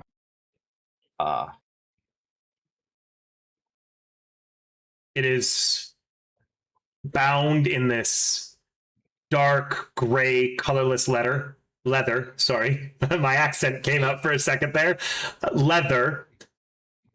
It has no engravings, no embossings on the front. The clasp is simple, practical, and effective. It just looks as colorless as the man who has given it to you. And if you unlatch it for a second and just look through, the writing is all very prim, neat, logical. There is no embellishments. Every single space on each sheet of paper seems to have been used, including sometimes the writing is in spirals, sometimes it's vertical. It uses every single millimeter of space on each page to its maximum effect, regardless of what it looks like aesthetically or the ease of reading it. This will be a difficult tome to decipher. I mean, Bolt has an intelligence of 12, and he's not proficient in Arcana. This is practically like showing someone that is of, decent intelligence, but with like no formal education on the matter, to be like, yeah, could you describe nuclear physics in like great detail? And it'll be like, well, what the fuck is a Pythagorean theorem? Yeah, it's like, yeah, he can absolutely understand that this is intelligent writing, but he does not understand it. But there is also a part of Bolt where he realizes that just because I don't understand it at one point we might find someone that will understand it. And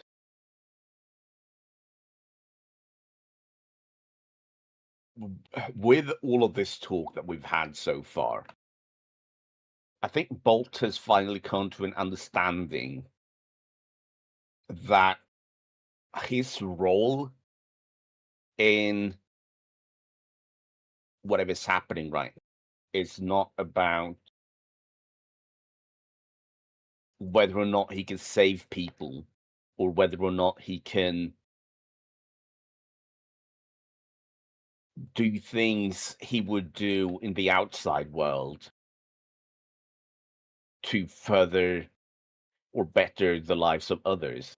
This is about what the end goal is. Whether he's just a small cog in a greater machine or not. And I think he'll take the tome.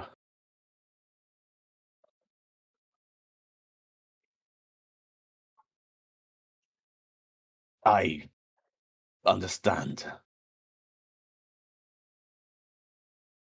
Tell me.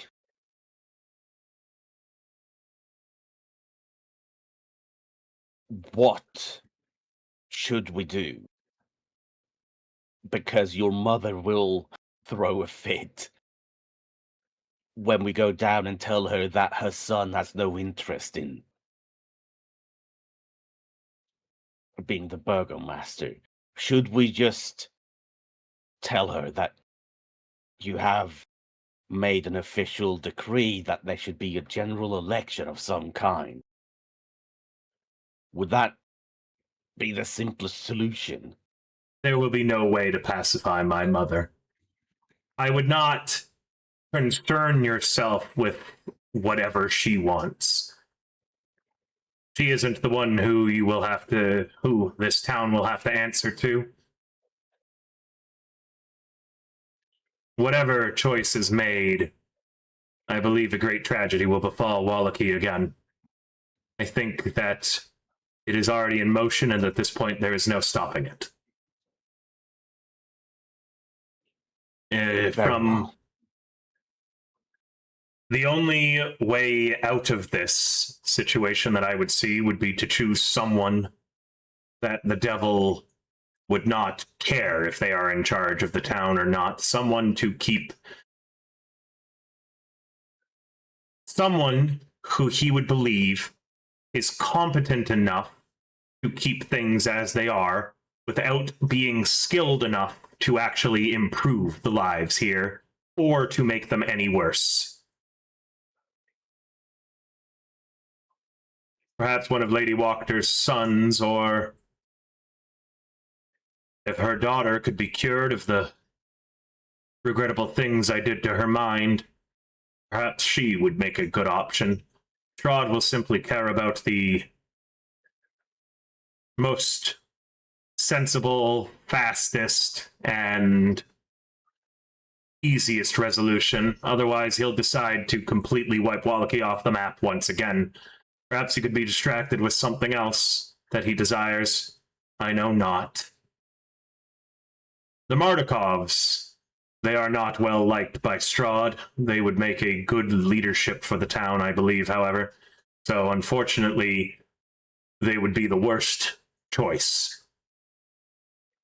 With my father dead, Lady Walker actually would have made a worst second choice. Strahd likely would have executed her. How interesting.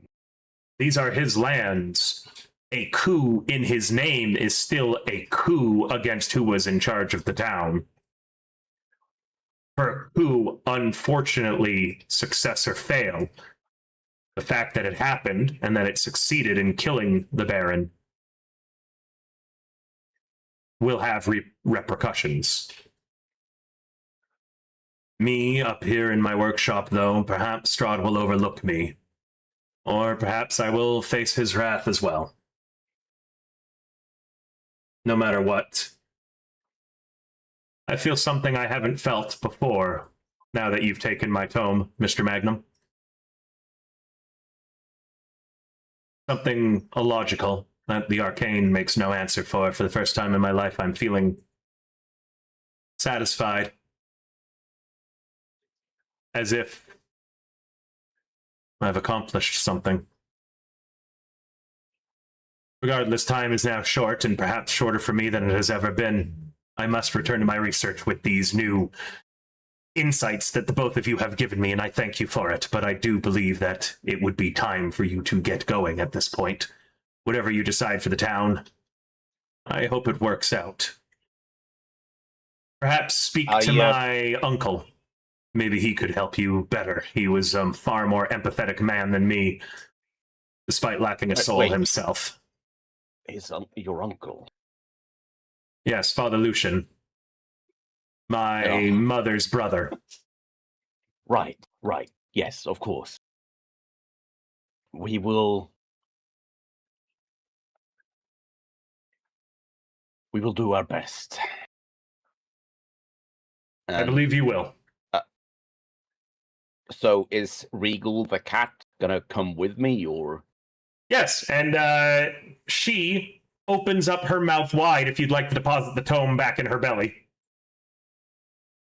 Sure. Sure. Is there an item on the body sheet? Cat of holding. There is not, but one of the skeletal cats will go with you. It will be Skeletal Cat 1. I will rename her Regal. By the way, the reason that Valentin awed Regal was a cat that I had in my early 20s, and unfortunately, after a year, she was killed by a car. So I haven't used the name Regal in any of my campaigns for quite some time. So yes, the cat clambers up your cloak and settles on your shoulders. Something that she was fond of doing. Yeah.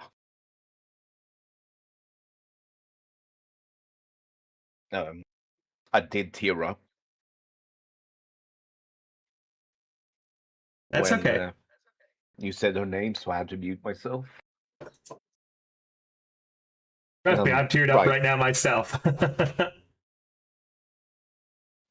Right.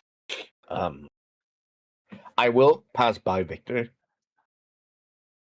And on our way out, I am just going to say, I do think you're wrong about one thing. You have accomplished something in this life. But then I'm going to make my way out. I think we're done here.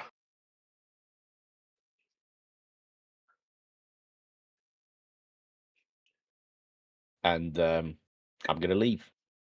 Okay. Lucian, I saw you step towards Victor. One question I do have, though. You mentioned that once we're within the mist, we're cut off to outside sources such as divine entities. Your why? puppet master has invested quite a lot into these lands.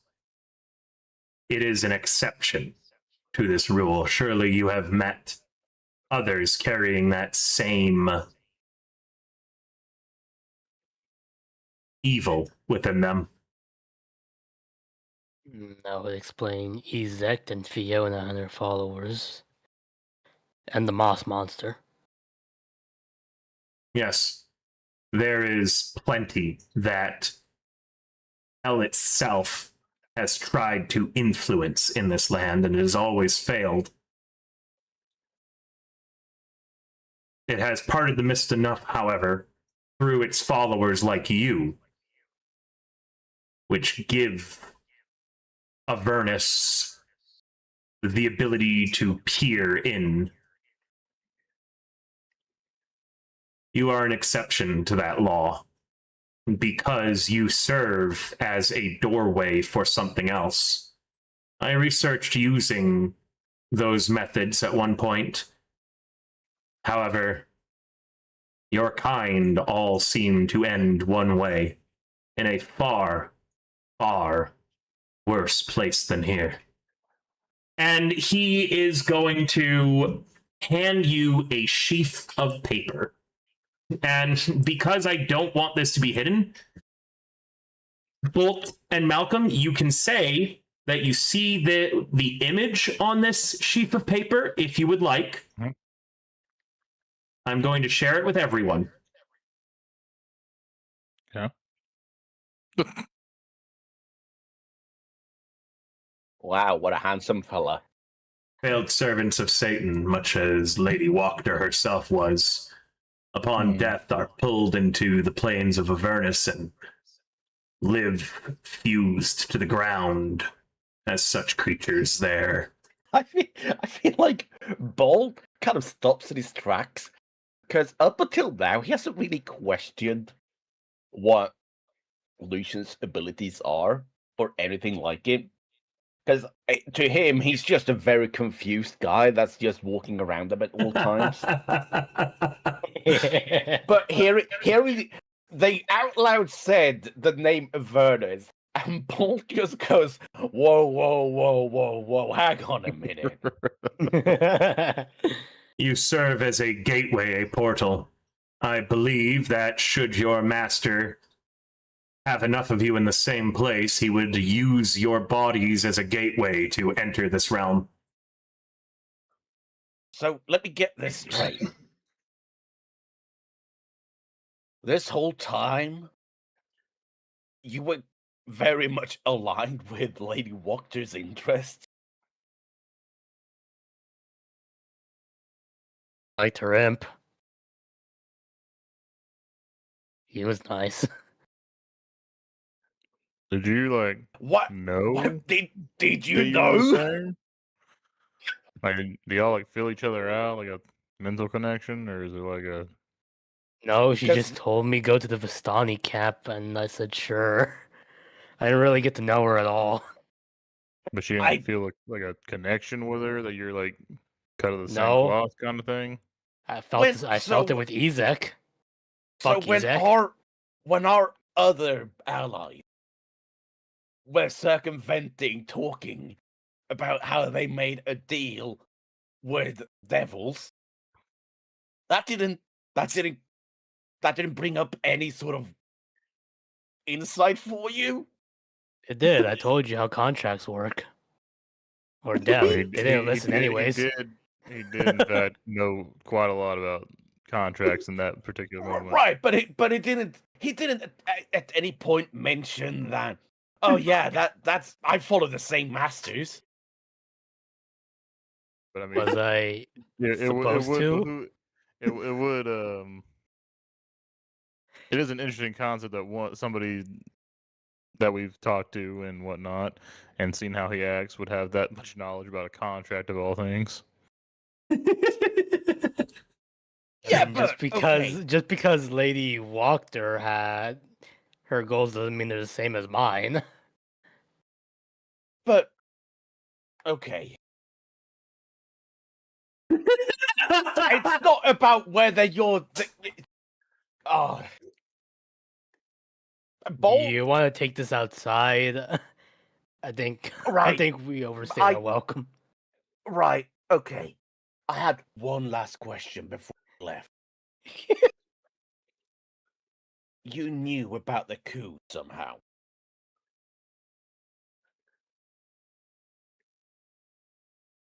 I asked Victor. Yes, I saw it from my window. Ah, so you didn't have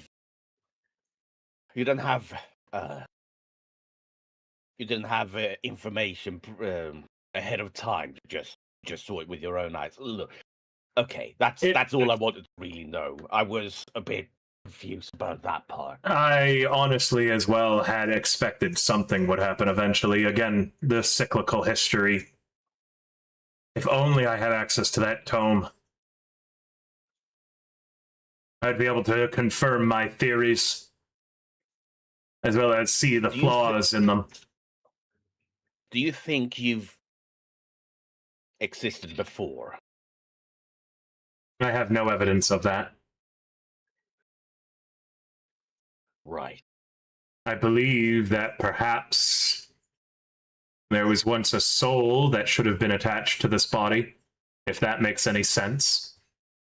At one point, with the declination of the amount of souls in the mist that I have been recording, it stands to reason that there was once a soul for every Barovian, whether or not the population simply exceeded naturally the number of souls due to rutting like animals in the underbrush, or whether or not the declination of souls has been going on for an incredibly long time. I'm unable to say. Perhaps it's a combination of both. Perhaps it's one or the other, or perhaps it's neither. I have too many unconfirmed theories, which is why my primary focus has been. And he gestures to the portal he's trying to create on the wall. Right. Okay. I think we're gonna get out of your hair right now. You're not in my hair, you're on my floor. Right. Yes. Anyway, let's go, and I'm gonna walk out. You walk back into that cluttered room. Damn, I'm gonna follow. Anyone close the door behind them? Oh yeah, no, I'll light a torch and I'll close the door behind me. Maybe we should tell him about the glyph. What about it? That doesn't work. Oh, right. I I open the door. He's like half turned back to his studies, and he puts both hands on his table, and you hear him go, Sorry, just one more thing. I think we ruined your glyph on our way in, so might want to reapply it. Also, Lucius said something about how it doesn't work, so maybe you need to work out how to make it work. Thank you. That was all. Sorry. And then I'm going to close the door and keep walking. Regal on your shoulders gives a slight purring sound and spares one last glance back to the workshop before settling into your scarf. Okay. Well, that was certainly enlightening. Can we just say we get out of this cluttered room because we know how to get out? If you would like to say that and there's nothing else you would like to do in this room, yes, you can just leave. Yeah. Okay, Man, that worked out a lot more better than I safer. thought, for sure. Safer, sure, yes. safer and less confrontational than I thought it would. And also, I hope the others are just as good as we are. I'm sure they're safe. What could possibly go wrong? They were just checking out. You know what? Now that I think about it, they were checking out that evil lady's house. No offense Lady to Walker's house. As a devil expert, I'm sure they're perfectly fine. skeletons. No, I'm sure they did. hours ago. Smash You guys spent like 3 hours talking to Victor and debating with him. But we smash cut to everyone like covered in wounds at this point. At the blue water. I mean, it's basically smash cut. They're being fucking smashed around, nearly dying, and we're like, they're probably fine. There's a smash cut midway through the debate of 3 people who are really, really into magic talking about it, and then 3 people who are really, really not good with skeletons almost dying. Well, I wouldn't say that you're into magic, Malcolm. No, I wasn't talking about me. I was talking about you 2 and him. Right. Yeah. Oh, yeah. Sorry. Okay, No, you're good. Now, as we kind of leave, okay, we should probably think about how we're going to approach this. As you come to the door, as you come to the front doors, they are barricaded and sealed. Okay. The doors are inside or outside? From the inside. All the people in the foyer did as you said, and they nailed the front doors shut. At least they listened about us one thing. Okay, right. Are they around? Yes. The Okay, maid that you spoke to before is like, all right, we just finished securing this place. Okay. Every door, every window is nailed shut. Ain't no servants of the Wachter getting in here. And you didn't leave a way for you to get out in case they, like, I don't know, burn the building down? She pauses and stares at you. That's why we left the doors open in the first place. You said we should not do that. No, he said you should cover them, but I mean, They're covered. common sense would say that you would easily be able to make an escape out of, like, I don't know, the back entrance. No, sealed that up too, as you told us to. All right. Right. I'm starting to sense a pattern here. Yeah, I'm going to a window. I'm going to smash it open. Sure, it's nailed shut, there's planks in the way, but after like a good solid minute and a half of tugging and taking it apart, with every single person just dumbly watching you do this, you get all the planks off. You just then take the hilt of your greatsword and tap the window, the glass shatters, you knock the glass out of the way, they all watch you do this, and then as you guys climb out and leaving, you hear the maid call, "Should we close that one up again?" Okay, I look around the room. Is there anyone here that sort of has the complexion of someone that has a soul? Not a single person. Right. So, I mean, okay, at the very least, they're strong-willed enough to be able to have more of an autonomy than, the bartender. But there's been varying levels of it that all of you have noticed. Some people only hide in their homes. Some flock to religion. Some, like Victor, lose themselves in magic. Some, like the Burgomaster, focus on everything they can to try to defeat Strahd and debauchery as well, as they're corrupted into it. Some people just passively do not care what happens to them, and just when the coup was going on, they were just literally sitting beside the fight watching it happen. So to me, all that I'm gathering from this is perhaps if this world is cyclical, if we're making that assumption, then perhaps they are just, taking on the strongest trait that they had in their lives as souls, and so these were just, I don't know, servants that did as they were told. But anyway, excellent theory, actually, that you might be able to confirm going through Victor's book at some point. Or with, maybe when a wizard makes his glorious return, maybe we can actually have a decent conversation with him. In any event, we should talk really quickly before we go out and, approach Lady Wachter. What are we planning on doing? Should we just knock her out? Oh, Lady Walker's dead. You talking about the Baron? Oh yes, sorry. Yes, we're not. Sorry, she's definitely knocked out. She's knocked out into eternity. Unless you want to go into what was that, Avernus? Deal with that, yeah. Yeah, we're gonna deal with that later, Lucian. As you guys are heading towards the window, Lucian Eldritch blasts this door open. Yeah. You blow open the door. He through the window, he walks out of it. Clean. He walks out of it. He pokes his head back in towards the servants. This door isn't strong enough. Barricade it again and better. Okay. Honestly, fair enough. Okay. I'm gonna still follow Malcolm out. I'm just saying we should probably knock out the Burgomaster's wife, or explain to her. Maybe we just lie to her. Maybe we just say, "Yeah, Victor said he's gonna do it," and then they'll deal with it whatever way they deal with it. I feel like you should get an assigned agreement from Victor then at this point. You're gonna go upstairs and there is okay. So there is a moment where Bolt is considering what you're saying, but I think I've come to the realization that there's no saving these people in particular.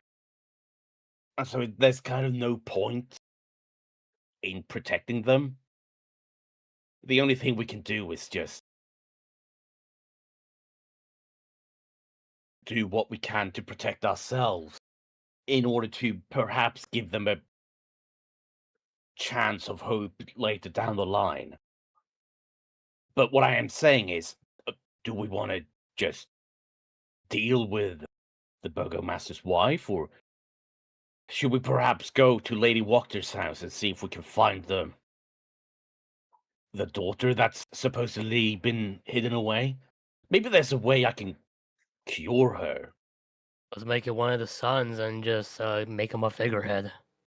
Yes, exactly. I will say it is early evening now. Right. Any further actions will end at midnight. So this is the last thing Right. you will be able to do in town today, because it's been a very long day before I tell you all, time to go to bed, fuckers. I'd Right, love I to take mean, a long rest. Everyone else you can say- drag it. Push You more. say, you say that, River. It's almost 5:30 a.m. for me, and I've been awake since midnight. So to me, doesn't really matter. Like I'm a night owl. To me, the day starts at 12. If anything, you know, fucker, keeping me up this late.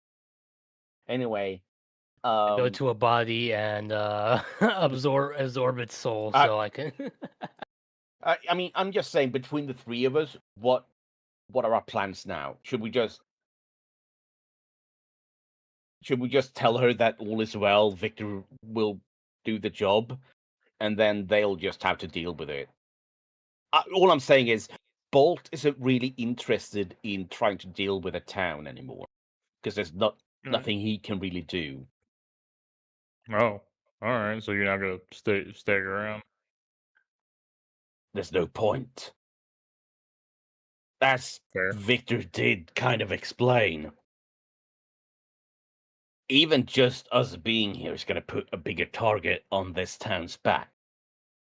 The only way we could possibly do something to protect this town is if we just put someone in charge, regardless, and then just left. But I don't think the only way I see funny, any Moko. positive out. The only way I can potentially see a positive outcome for this town is if there's some way we can clear up the mine for the daughter of Lady Wachter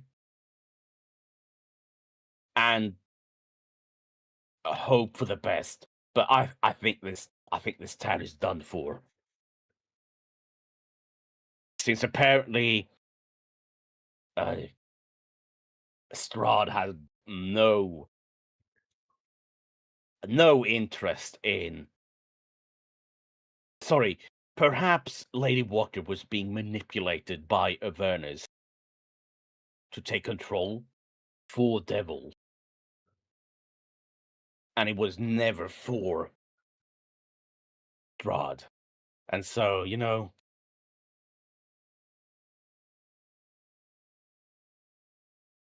maybe we just see what we could do with the daughter, and if nothing can be done about the daughter, then we'll just put up a sign in the middle of the town saying, hey, you got a soul, you should probably get out of Dodge. And the people that have a soul will go, oh, yeah, I do have a soul. And the people that don't have a soul are just going to be like, They know that they lack souls. I don't know. But have we really seen anyone apart from the Martikovs that have had color to Linsky. them? Linsky, Ricavio, the Martikovs, Lady Wachter, both of her sons have a lot of color to them. They seem like full-fledged people. Yeah. Right. You haven't- Honestly, Side characters versus NPCs. Right. No. Because Victor didn't have a soul, and he was. I don't feel like he was that much of a side Do you character. know who else Yeah. is? Do you know who else is devoid of most color? Meaning that you don't yes, actually know Ismark. Yeah. Yeah. You don't know if he has a soul or not. It's not always so black and white. Like I said, there seem to be varying degrees of the people that you've come across. But the ones that you can he doesn't have definitely like blue skin. no, he doesn't. But he also like shows most of the signs. But Casimir does not look like he has a soul. There's tons of people who look like they don't have souls and might, and there's tons of people who look like they have souls and don't. Oh, that's actually true. Because Yeah. you did mention the hunters before, and they look like they're a lot more colorful, but then they don't seem like they have a soul. Exactly. So it's more about a presence of how they are acting. But on the other hand, Ismark is very singularly a focus, mindset.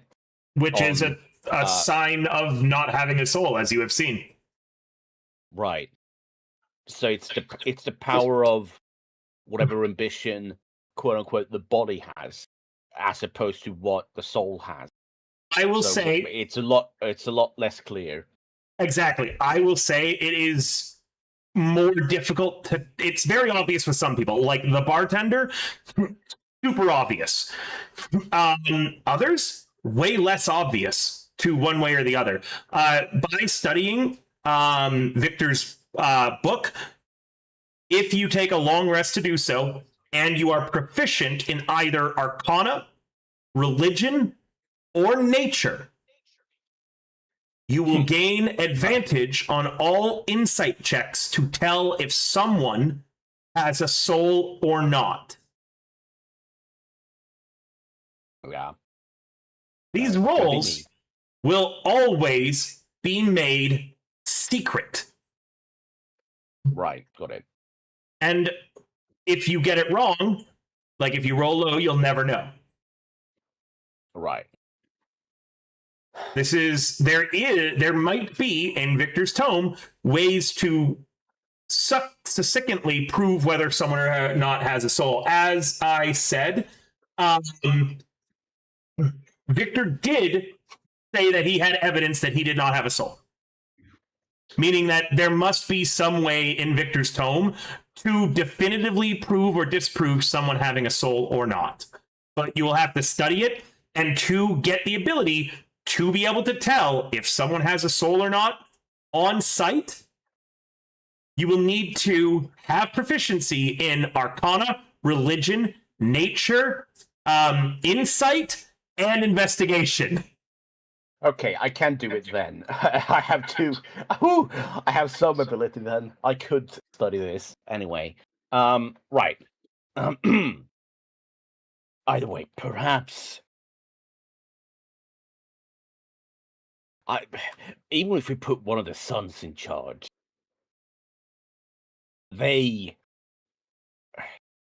because there was a coup here, Strahd would probably just burn the place down anyway.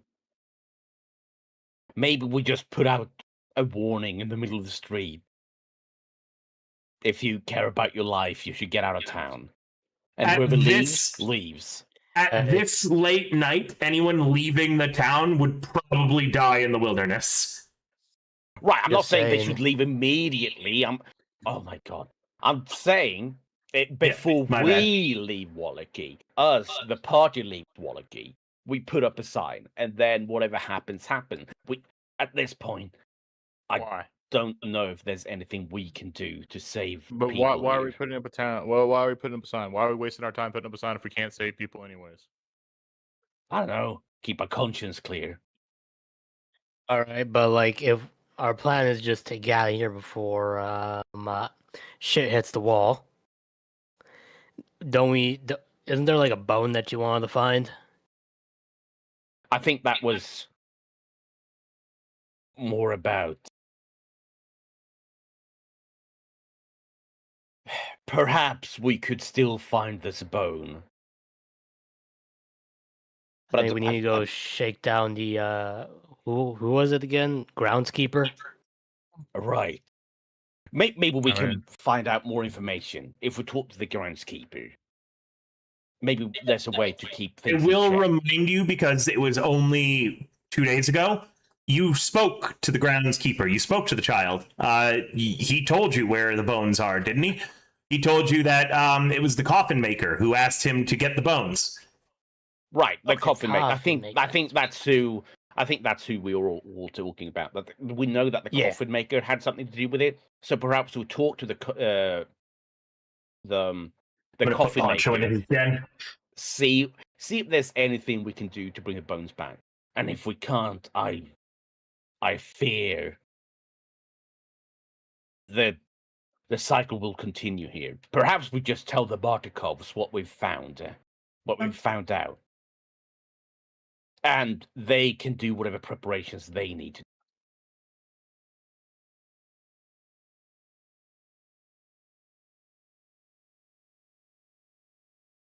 Yeah, that's not what we do. Either way, talking out in the street so openly is a bad idea. It would be a good idea to head back to the Blue Water Inn and talk there. The only true safe place Right. in Wallachie that you guys have access to. Exactly. As you are So we should probably leaving, head back to them. The Baroness is on her feet. She is in the road, so you will need to stealth if you want to avoid her and make it to the Blue Water Inn without any interaction. Otherwise, you can walk right up to her.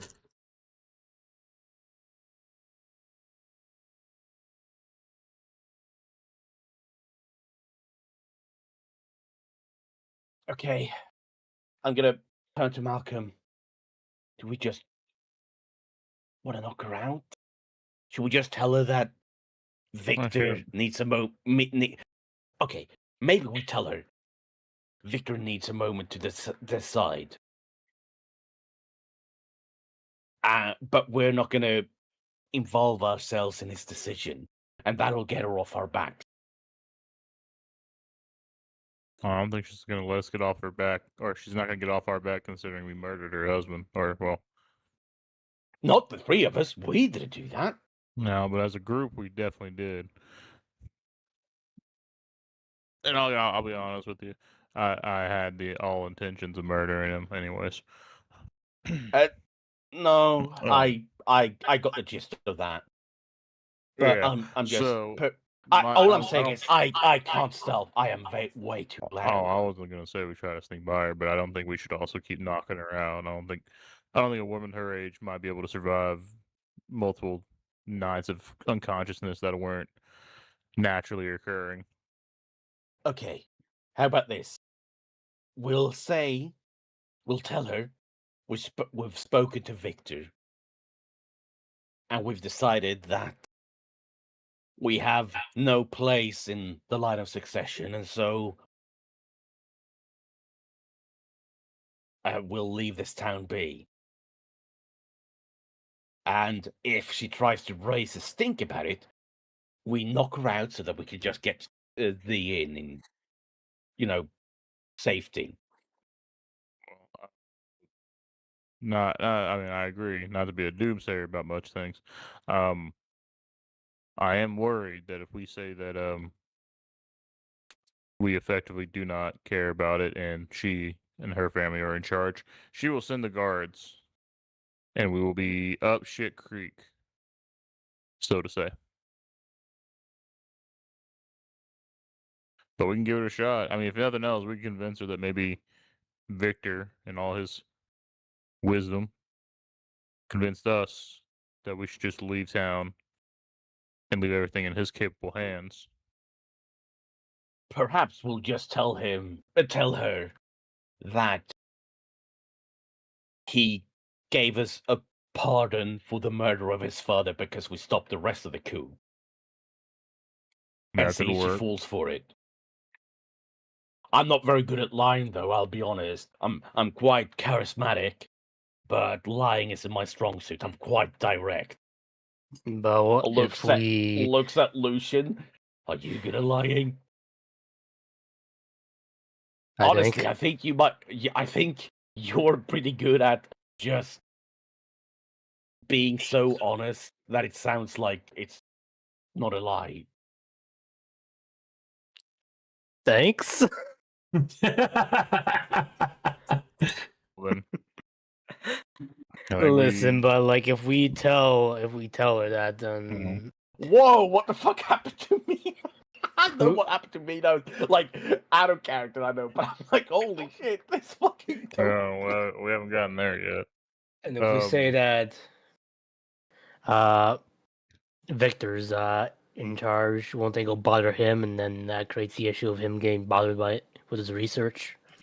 Oh, perhaps we just tell her he's agreed to Make you leave regent.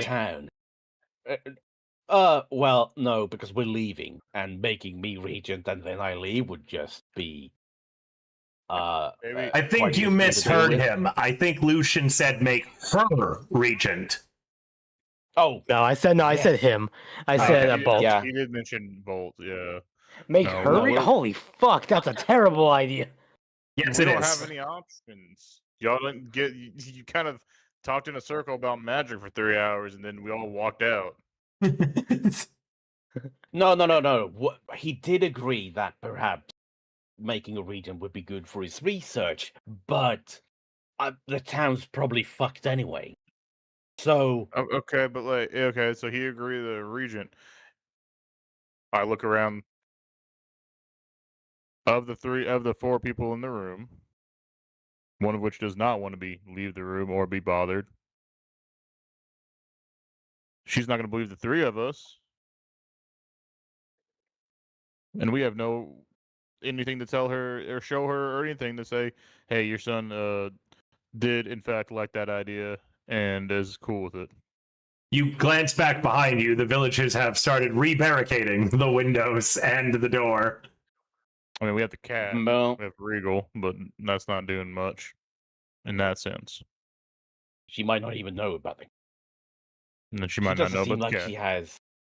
I feel like we're gonna be pushing down this problem down the road regardless. Maybe we just tell her Victor is working hard and needs a day to take charge of the town, and then we just leave before she gets the opportunity to do anything about us. All right, Or, but like I said, we could just knock her out. As I said, I don't believe a woman of her age should experience this many unconscious. I dips that like aren't to naturally occurring. imagine you guys are all hiding behind a bush, staring at her. Yeah, we are continuously saying maybe we should just knock her out. What's a little bit more brain damage to the crazy lady? But at the You same know, what if time, I just cast darkness on her and then we just run past and I uncast it? Oh no, But wait, that's a brilliant plan. how? I can't see in darkness. You can't see in darkness. No, we're had that putting it on problem earlier. her, and then we just walk around the area that he put down. Just avoid it by 15 feet. Fine, whatever. I'd like to point out that besides Lady Walker, we have another issue that hasn't been addressed yet, and I'm sure will come up because it's been about 3 hours. The Burgomaster, but yes. No, not the Burgomaster. Oh, you Lady Walker? No, not Lady Walker. An issue we kind of put in the well. You said Lady Walker. An issue Wait, that you put in the well. Oh, Wait, I I know kinda exactly wrote what him you're off. talking about. Where's Casimir? He is still watching Lady Walker, as you told him. He has not forgotten about him. You say, hey, where's Casimir? He is standing there right beside Lady Walker. She takes a step as if she's going to go to the manor, and Casimir immediately puts a hand in front of her and just shakes his head. Hold on, Okay. hold on. Can I just say, Lady Walker is not the Burgomaster's wife? Yeah, sorry. Someone started saying Lady Walker, and I got stuck with it Yeah, now too. I know. Yeah, Doing you it. infected us. I meant the Baroness. Yes, the Baroness. Yes. I know. I just want Her to put it out name there, is Lady Lydia. Walker is in hell, and we're done with her. Yeah, Lady Walker has very much been sent to hell until she's resurrected. Anyways, Anyway, Or- Hey, yo! Anyway, Casimir's standing there talking to the Baroness, and when she tries to go to the manor, he's doing what you guys asked him. He puts his hand out in front of her. But yes, you very much did all almost leave without Casimir. a good And point. then we hear he's like breathing down our necks. Yeah, but that's another problem too. He hasn't been back for 3 hours. He's dead. Anyway, okay. Even if we do stealth past them, at some point she's going to send people over to the inn because that's where they know we've been staying. One way or the other, we need to deal with her. There is one thing I can do, but I think it's going to actually break her mind. It's basically the same as murdering her.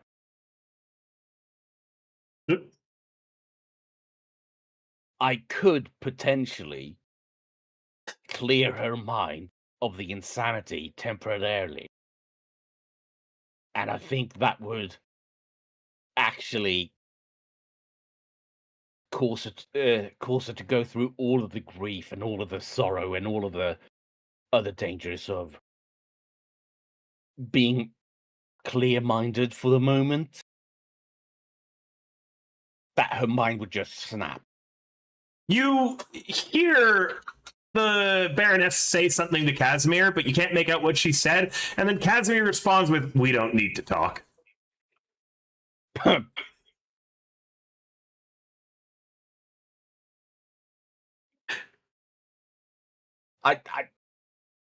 We're kind of shit out of luck. I think we either just lie to her and tell her that Victor's gonna appoint her regent, and whatever happens, happens. Understood. Lucian starts walking toward.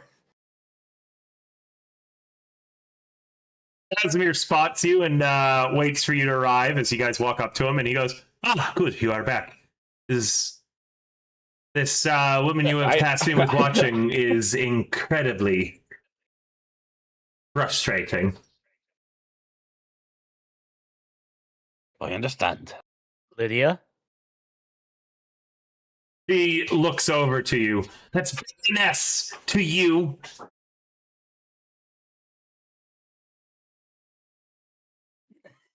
Casimir steps behind her and makes a motion, like doing a chopping motion towards the back of her neck that you guys all see. He's just waiting. What a fucking bro! Baroness Mother, as he gives her the correct title. Baroness Mother. Because she's the mother of the current Baron. That's not a title. I'm still the Baroness until my son is wed. Again, Ew. if that Walker harlot hadn't have broken his heart. And again, Casimir is just still right behind her. Like he's ready. He prepares an action to knock her out. Should you guys tell him to? We were told about the harlot. Yes. Well, Yes, you see, we were told. He said, Victor, he said that he was going to appoint a regent as He has a lot of work ahead of him, and so someone needs to deal with the day-to-day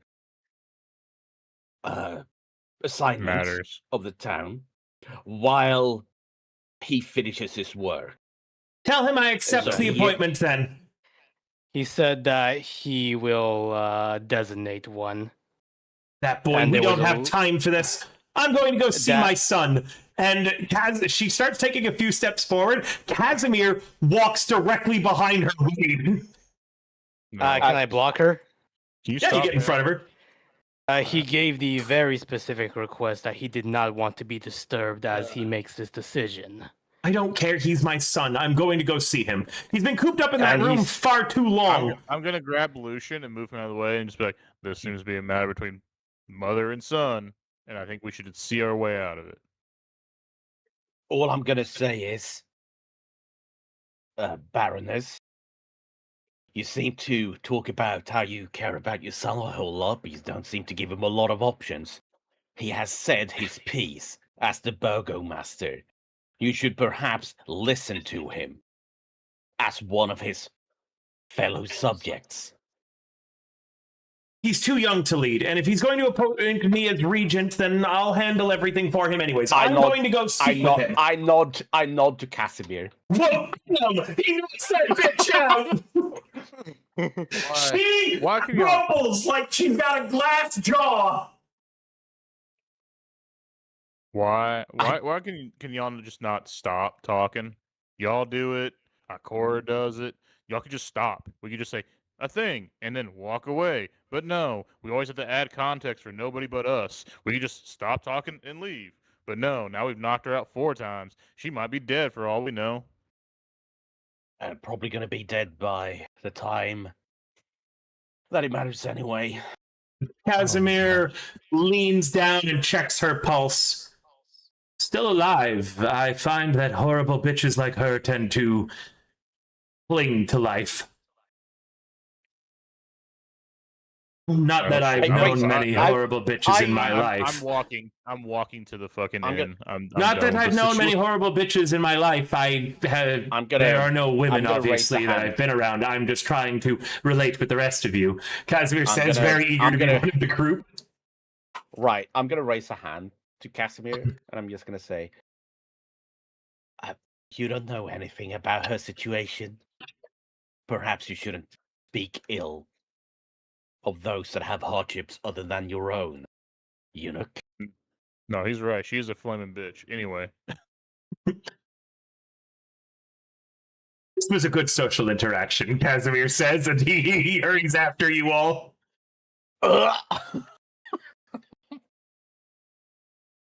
God, how did Ikora stand the fucking presence of him? I muttered to myself. And I know that she didn't. Like, the player knows. But Bolt is like, she stayed so long in that hovel with him. How did she manage to convince him to? Hey man, he's just doing his best, okay? Like he's never seen a woman, okay? There's Vistani women. What are you talking about? We'll probably taunt him. Yeah.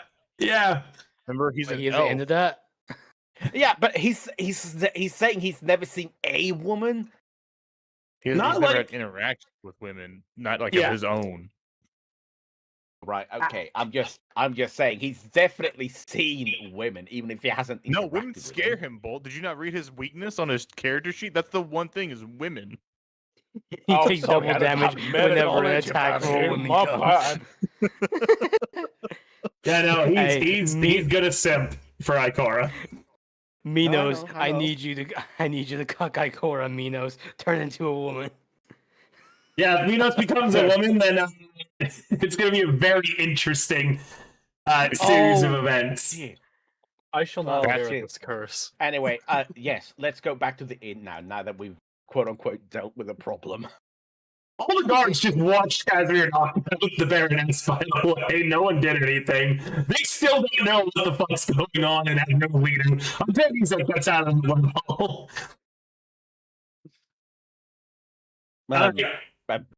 Keep doing what you're doing, man.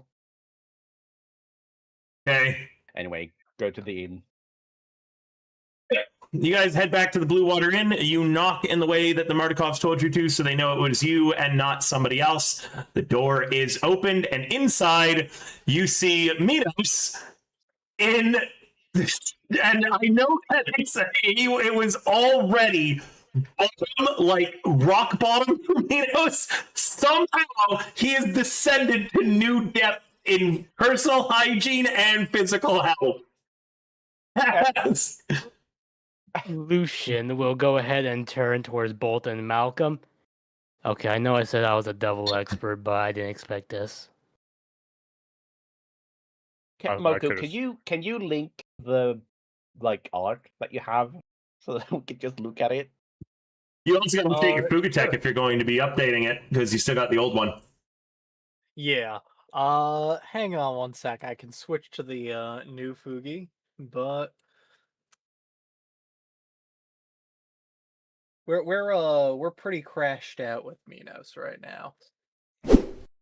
So yes, you are in the main room. Ismark is with you, looking in somehow worse shape than Minos.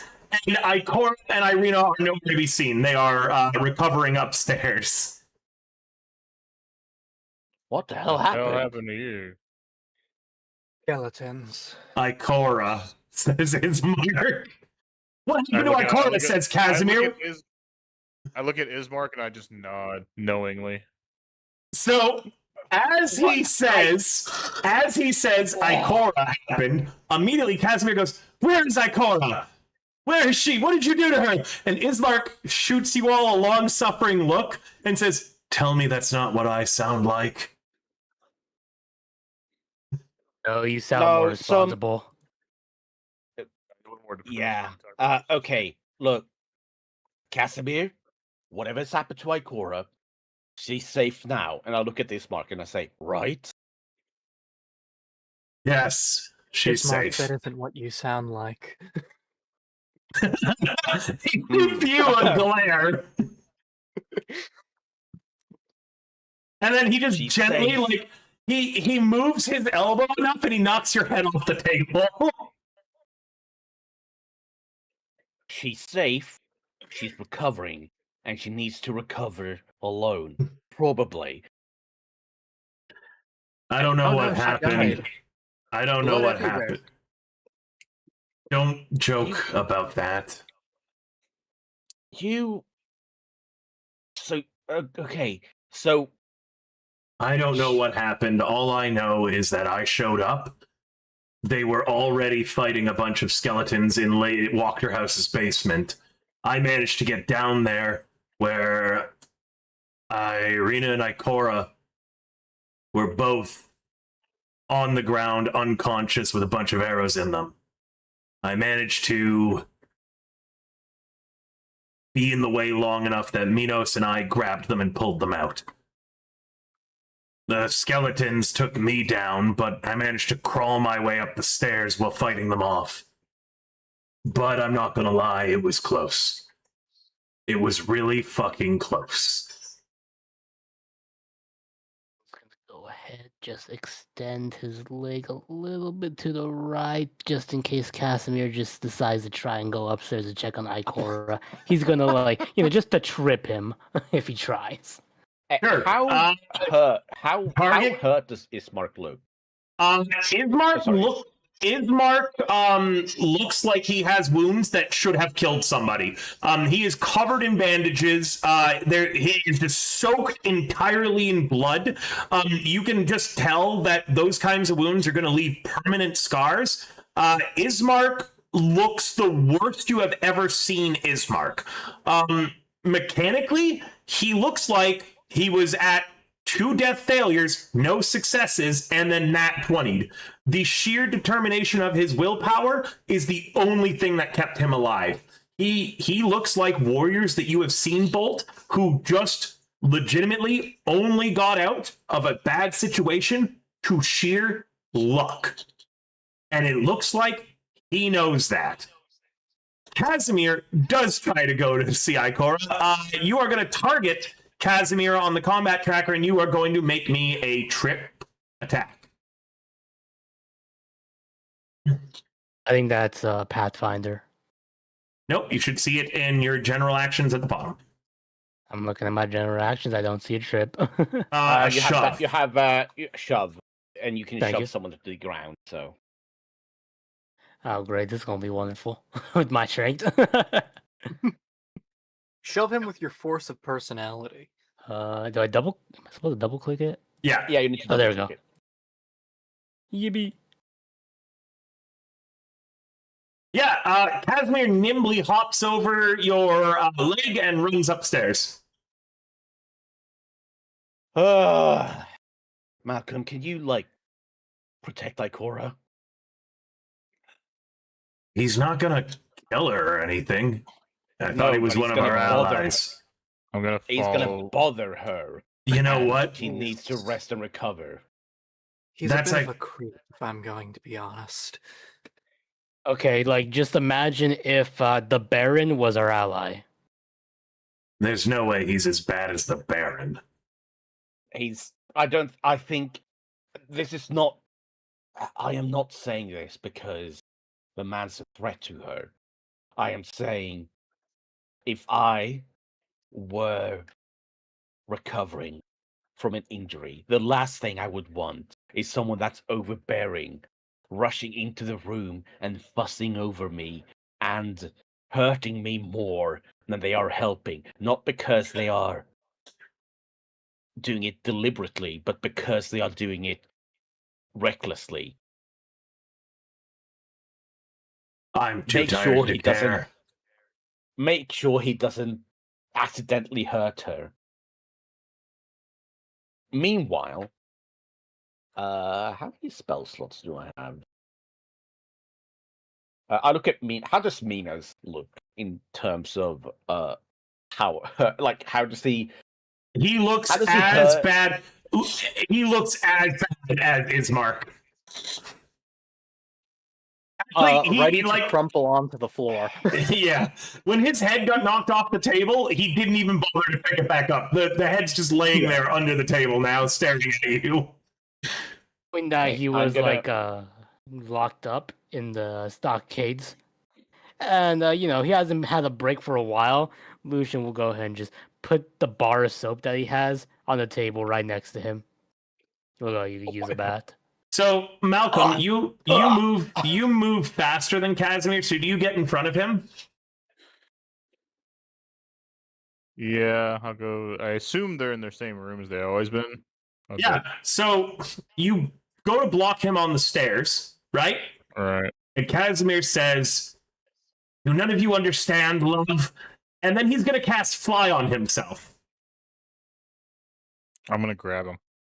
My dude, come on, man! Target him. Oh, I'm sorry. You're breaking up in what? target him and roll me a grapple. Okay. That's what I was like. You started laughing, I think, and broke up about it. I'm like, hold on. yeah. My That's pretty dude funny. cast a 3rd level spell to super with someone. That is so fucking funny and sad. In the meantime, He is desperate. All right. You successfully grapple him. Do you say anything on your turn? I hold him and go, hey. I understand love. I was once there. But it'll mean a lot more to her if you let her rest. And let's be honest, a gentleman would let her rest until she was properly, how can I say this? Has her best face on for you. You don't want to see her. She doesn't want you to see her at her worst. At least not until after you're married. I would take care of her when she's at her worst, and she is at her worst right now. Release me. Roll me She is up fine with persuasion. that. Yeah. Where's persuasion? There it is. Oh, I didn't mean to roll it twice. I double clicked by accident. I'm gonna take the 10 then. No. Yeah, it's like take the 10. I didn't mean to roll it twice. You speak of love, but you know nothing of your species relying entirely on your back. That is a burden that you don't understand. And then he casts Misty Step. Can ask you? Can you cast Misty Step? From Well being grappled, yes, you can. The I players. was most people have done it. I'm just trying to make sure because I'm trying to remember if he can or not. Yep, yeah, he casts That's a Misty lot of- Step, and he just teleports 30 feet above you onto the balcony where her door is, and immediately, Ikora, I'm Of gonna course, I'm here to sprint help. the door. I might tackle him if he doesn't stop. you're okay. So you're running up the stairs at him. I'm gonna move up the stairs quickly. He's gonna catch Grease on the stairs. Jesus Christ. If I have to, I will climb. I'll jump up and climb the balcony. So I need to change the music. I got Malcolm's gonna BLJ up the stairs. We could have. I yell up the stairs. We could have just told him to prepare porridge for her. Anyway, I'm gonna. While all of this is going on, I'm going to lay on hands 5 points to Minos and then I'm gonna cast Cure Wounds on Ismark eventually. Yeah, go ahead. You have as many turns as you'd like while this is going but on. I will like basically for Minos, I pick up his head off the floor, and I put it back, I guess, where he wants it to be put back, like his preferred position, whether it's on the table or in his hand or on his head, shoulders, I guess. It was just left sitting on the table before. Right. I'm gonna heal his body, and for Ismark, hang on, let me cast Cure Wounds. I'm not gonna bother targeting Ismark, but I am gonna just cast it. Okay, that didn't cast it. All right, for those of you who are listening to Spotify, sorry, this isn't going to play in the VOD. Just imagine some really funny, silly music. All right, so Malcolm, I need you to roll me a dex save. I don't have this prepped on his sheet. Is this for Greece? This is for Greece. Okay, cool. So Danger Sense gives me advantage on dex saves. It does, yes. So just put advantage on. That's the first time I've seen a barbarian remember it. Well, I remember all my abilities. No, a lot. Yeah, no, that is a. You just don't play with a lot of barbarians. Most barbarians would remember that because they don't have that many mechanics. You running up the stairs, slip on the grease, and slide all the way back down to the bottom. Casimir uses Mage Hand to float and Lucian and Minos, you can all interact with this. A visible skeletal hand Or Mike appears. is peaked a lot.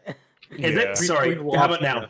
Like How the about now? entire sentence that you Like were the entire saying, sense we of do not he know. cast Mage Hand, and then you peek Okay. out every other word. He is going to cast Mage Hand, and a skeletal hand appears on the bottom floor.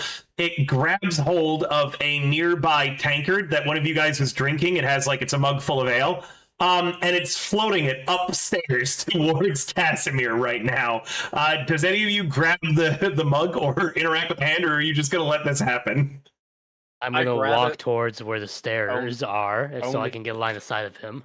You won't be able Only to. Lucian can really interact with them. I'm doing more than Lucian, enough to protect you the others. to get so the stairs are outside. Remember, so you have to go outside and up the stairs out there, and then back inside. He just floated up to the balcony and floated over the railing with Fly and Misty Step. So from down here, you have no line of sight to the second floor. You'll have to go up the same stairs that Malcolm just slid down to the bottom. There is a balcony up top, though, right? On the inside of the cavern, not on the outside. Is there a possibility that Lucian could just try to, I don't know, acrobatics his way up? Yeah, I guess there is. Yeah, I'm not saying he should. I'm just asking if, there's a possibility where he has to go up the stairs. I'd allow you to try to acrobatics your way up. It's not an easy check. The reason that this is laid out is, as you know, the Blue Water Inn is really defensively built, meaning that it's hard to get up to the balcony. The cavern floor is kind of a kill box. Right. I wonder if I could just motion for the crows just to carry me up. How strong do you think crows are? The nearest raven side eyes you like it doesn't want to get involved in whatever the fuck is happening. So here, I will put everybody on the map then, and we can figure it out from there. Okay. That's fine. Can I just say, by the way, it's kind of funny with the music that's going on, but I am trying to do kind of a sweet thing down here because I look at Minos. So while you're learning this map, I'll try to just get through whatever I'm actually doing, which is kind of sweet in the background of whatever antics is going on. But for Minos, I kind of put a hand on his shoulder and I, using my lay on hands on him, I give him 5 points of healing. and then I kind of put both hands on Ismark's shoulders as I cast cure wounds, and I'm just gonna say thank you for protecting our friends at the expense of your own safety. And meanwhile, there's just fucking Looney Tunes going on in the background. But it's just, I am trying to be actually nice to them. Ismark looks to you and says, "Thank you for helping me with my sister. Can we leave this awful town now?" Well, we need to rest up. But yes, we should. All right. Here is the map. Anyone who wants to participate in this insanity, please roll me initiative. I am going to Okay. participate, but I have 2 rounds of me healing them. So I'm going to skip 2. Sure. Malcolm, I'm also going to say that no matter your initiative, you've already taken your action this round. Where the fuck is it? There. Every time I have to roll initiative, I forget where it is. All right, so Malcolm's taken his. Casimir used his to do the mage hand that's floating a drink up to him. Lucian, you cannot see him from this angle because of the height.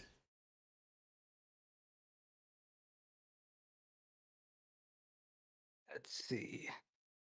And The door to I go can- outside is this way. Gotcha. Did you give both Minos and Ismark their healing?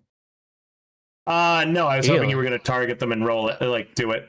Yeah, I mean, I did it before you Oh, put those on the map, and I didn't have them on the party tracker. So They were there, but here I'll do it. You already updated it, Minos? Yeah. Okay. What was the roll for hang on, it's somewhere. I can Yeah. maybe just put it on him. Yeah, you can just drag and drop it. There it is. Okay. Lucian, you're going outside? Yeah. Okay. That will take you your turn, including dashing, to get to where I put you. Yep. You see Malcolm prone at the bottom of the stairs. The stairs are all covered in grease. Ew. All right. Minos, are you engaging with this tomfoolery, or are you gonna just hang out? Well, in this tender moment, just the mage hand rising up with the tankard of ale, Minos reaches up, grabs it, and just passes it over to Bolt. Hi, Wolfware. They are, so this is my reread of Curse of Strahd. They are currently on, just for tracking, it is the day of the Feast of St. Andro, or the Feast of St. Andro / the, what is it? The festival? Of The happiness. Sunfire Festival? Yeah, the Sun Sunfire Something Festival. Yeah. They have killed both the Baron and Lady Wachter. There's a lot. You can actually check out all the VODs for this on my YouTube, and there is some silliness going on involving Casimir being very much in love with the female elf in the party. Minos, what are you doing? The tankard is floating up in the air. Yeah, again, so I'm reaching up and grabbing it, and I'm just going to bring it down and pass it to Bolt with a, you're a good sort, Bolt. Thank you very much. Oh, I haven't done my action yet because the first 2 actions are going to be me healing people. So 2 rounds are going to be wasting on YouTube. So I haven't done your healing yet. Well, You're up. well then, for RP's sake, we'll conjoin those. Malcolm, you are up. I stand up and I mutter, "Fucking can't stand elves." And I stand up. Oh no! That is Thank half God your I movement moved to stand back. up. Half your movement to stand up.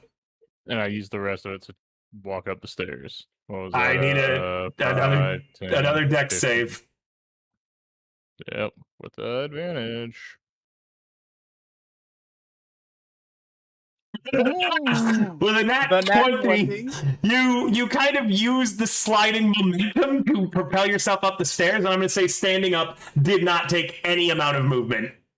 Okay, then 5, 10, 15, 20, I can't. 25, I can't.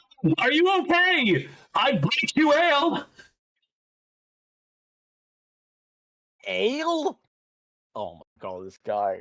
We're still 10 feet apart. That's one. I can't dash and do anything to him. Actually, you know what? For the rule of funny, if you want to dash and tackle him through the door into the other room that you guys have, I'll allow it. Yeah, at this point, I yeah, heard- I'm gonna dash and I'm gonna tackle him through the wall. Yeah. Go ahead. All right, Through let me the grapple window. him. Just Not go the out window. That's a door. We're going through. Oh, the that's a door. door. That's a door. That's a door. That's. I my feel bad. bad for the Markovs or whatever, but like, You successfully tackle him through the door. The door bursts open. You kind of slam him onto this table, and you hear him yelling, "No! Release me! I must make sure she's okay! I have magic that can help!" Actually, that's not his voice. Sorry. I have magic that can help. Please, let me go see her. How do you know she's all right? You fine. just got here the same as me. because I believe everybody else in the party that she is fine and resting now. Shut your damn mouth. That's gonna be my turn. He's going to Misty Step here and Oh. close the door on you. The door doesn't Oh, exist. my- We're busting through it. Oh, yeah, you're right. You did bust down the door. Well, Misty steps behind you, and he says, look. And then he doesn't say anything else to you. He doesn't have much to say. He knows he's being ridiculous, but, what are you going to do? Yeah. Does he know? I feel like he doesn't know, but like he has no defense. So it's more like, he's. Yeah, we've all seen someone act like this. Look, I am going. That is fucking hilarious. I am just going to check on her. Please, you can let this happen, Malcolm. You said that you're not a suitor of her, correct? Is that what this is? No. Am I a threat to you and No. her? No. Well, I assure you, sir, the better man will win out. I hold the entire hopes of my entire species on my side. There is nothing you couldn't give her that you could give her that I couldn't. Hold on. This is out of character, and that is Malcolm. Didn't they castrate all the male elves? They did, but you don't. Yeah, he's. You know what? He's behaving really weirdly for someone who's supposed to be castrated. Yeah, I was like, wait a minute. he- Didn't we go I over will this? say, Uh-huh. he did mention something that I found was really weird last time we spoke to him about this, and for some reason, he still says he has, the pillar and stone. Penis, yeah. No, Minos. Casimir said he's had something about. I said a he's penis. still, yeah. His Yeah, penis status changes every 8 hours should he decide to. But Yes. but yes, You know that Whoa, one hang meme on. where it's like, "Hi guys, it's blank, not my name." Yeah. Minos now. That Hi actually guys, brings it's up some- penis, not my name. Not That my brings up a lot of. name. You know what? This is not. This just kind of opened up a lot of questions because elves It does, in this doesn't it? 'Cause, setting. let's say if a female elf was a female elf, because they didn't kill all the female elves, they castrated all the male elves, right? No, I think they They- killed all the female elves and castrated the male elves. yes, from what you know, that is what happened. That all the Okay, female so elves there's- were killed and all the males were castrated. There's really Meaning- no dodge in the effects. Got it. Meaning Casimir should be castrated, but for some reason he's acting like he isn't. Oh, Anyways. Oh no! Because to me, He Because points elves at in the you, setting and you are able to tell that his word is laced with magic, as he is going to cast suggestion and he is going to say, "Go away, let this happen." And you nat 20 and resist it. I just want to speak to her. You can't understand the pressure I'm under. I've been very upfront and honest with you. I'm aware, and you can speak to her tomorrow after she's arrested. But what if she's incredibly injured? I could make her more comfortable. What if she needs anything? I'll be there for her. Yeah, and what she needs right now is for you to get out of her way. And in fact, maybe you can go down and make some soup for her. As you're talking, he's still frantically knocking on her door. Like, I know it's not my turn. Can I put my hand? Like, can I grab his hand? Just like, stop. Yeah, I think you're gonna get into a little slappy fight. He's trying to knock. You're like putting your hand in the way. He's trying to knock. Like you're both trying to interact with the same object, essentially. I'm gonna be honest. I don't know why I care so much because I could just at this point, Akora could fuck off for a while. She can just fucking deal with this shit. I care. She keeps Has getting both you in ass. trouble. It is really funny. Akora than anything else. It is Mike, really Mike, funny to watch how is- quickly the whole party will jump to defend Ikora, even when she's the cause of No. 90% Mike, of the problem. It's all because Bolt said, "Can you protect her?" And you just went, Bolt "Yes, asked me to do the Bolt." thing. Yeah. Bolt Yeah, asked me to you just went, yes. I will do whatever you say. Like I thought about it when I was laying on the ground and covered in grease. It's like I could just let this happen. I could just leave. Ikora deserves this fucking much. No, look, we'll get into it later on. Yeah. But Anyway, I do whoever's feel like turn- there's a reason turn. Bolt is doing this. Okay, Fair. Lucian.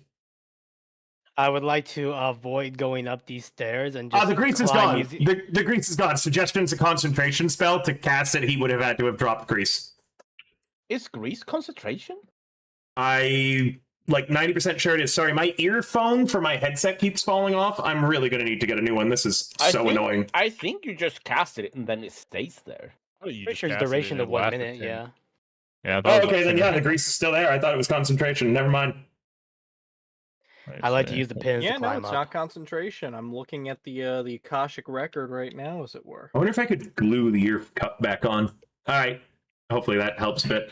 Okay, so what are you gonna do, Lucian? I said I wanted to use pins. To climb the wall? I want to avoid using the stairs and just climb it alternately with pins. Grease is 20-foot radius, right? How big is Grease again? He doesn't actually right. have grease on 10 foot his. square. He I doesn't think actually it's, have grease on his sheet, but I decided to give it to him for funniness. I think That's it's. fine. I think it's a. It's 10-foot square. 10-foot square. Square. Okay, let me actually put it where it was. I didn't think that this was going to be the scene that we were doing. So 10-foot square. So like that.